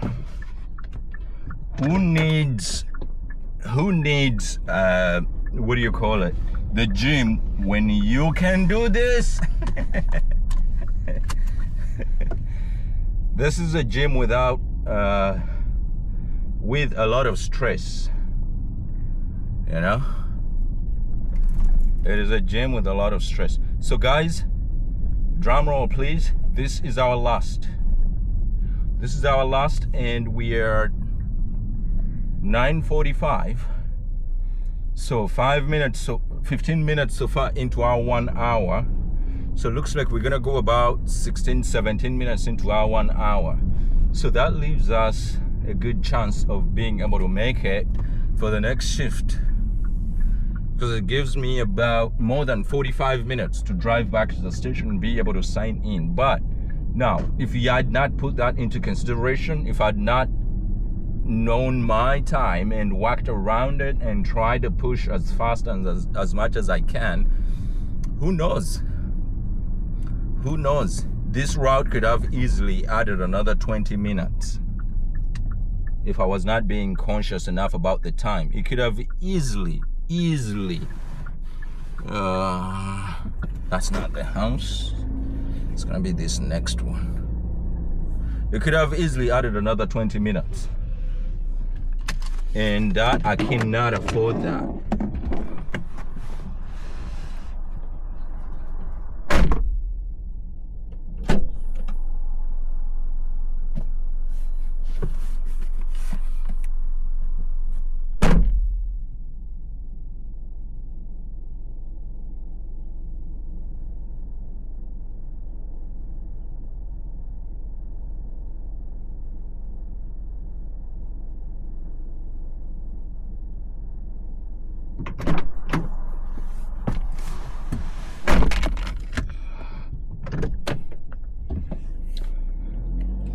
So guys, here's the thing, and this is gonna be my final thought on a shift like this. The shift was supposed to start at 6:45 in the morning, and it was supposed to end at 9:45 in the morning. So right now it's 9:47. So that's 2 minutes past the time I was supposed to stop. All right. That being said, I signed in almost 10 minutes before the time I was supposed to sign in, because you're given 15 minutes. You can sign in before the time you're supposed to start. So that's 15 minutes. That's 17 minutes total out of the time the shift was scheduled for. All right. That's already time that is stolen from me, that is unpaid for, unaccounted for by Amazon Flex. 17 minutes. Here's the other thing too. In the time you're supposed to do the blog, they're supposed to leave you time in case you have packages to return to the station, which for this sake is supposed to be about 40 minutes. That did not show up. If I had to return the packages now, I'd be doing that on my own dime, on my own time.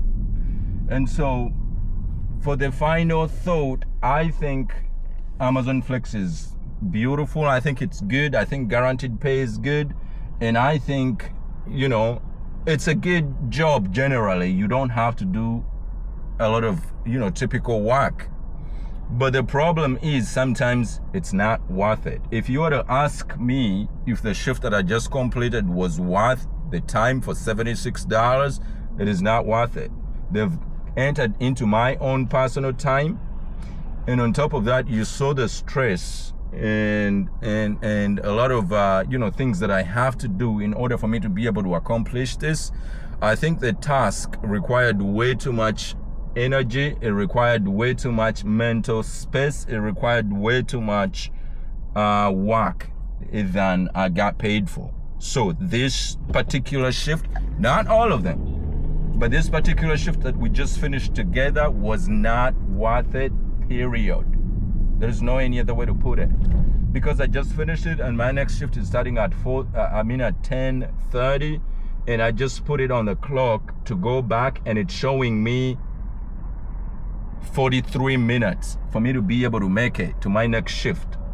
Remember, I'm gonna get there at 10:33, and my shift is supposed to start at 10:30. So as I told you, they usually give you about 5 minutes. So if you count, if I can really make it on that time, I will be able to sign in and do that next shift. Now, if you are to ask me if it's worth the mental problem, the mental suffering and all that stuff, it's not worth it. It's not worth it. And they do it on purpose. They do it on purpose, especially due to the fact that they have all my information and they know I'm supposed to be going back for another shift. For them to give me a shift that is way too complicated is ridiculous. So now if I cannot make it at 10:33 and I make it at 10:35, I don't do the next shift, and that is going to affect my standings, and I could easily be deactivated if I do like 2 or 3 of those. And so they're playing too much of mental games on the people who are doing this job. I think it should be an easy job. It should not be tasking like that. It should not be mentally tasking like that and physically tasking like that, right? Especially because we put in too much. We put in too much of our own time. We put in too much of our mental space, and we put in too much of our assets. I'm using my own car, gasoline, and all that stuff. Let the job be a little bit doable. But making the job close to impossible. That shift we just finished, if it was not for somebody who's been doing this work for a long time, you could not have finished it on time. Period. There is no any other way to put it. And so I think sometimes the task is way bigger than it should be, and this has demonstrated it, guys. So thank you so much for watching. Let me know in the comment section below what you would have done different. Let me know what you think about the whole situation. And now let me concentrate on driving back to the station in time for me to be able to get my next shift. But again, stay gold. Thank you for watching.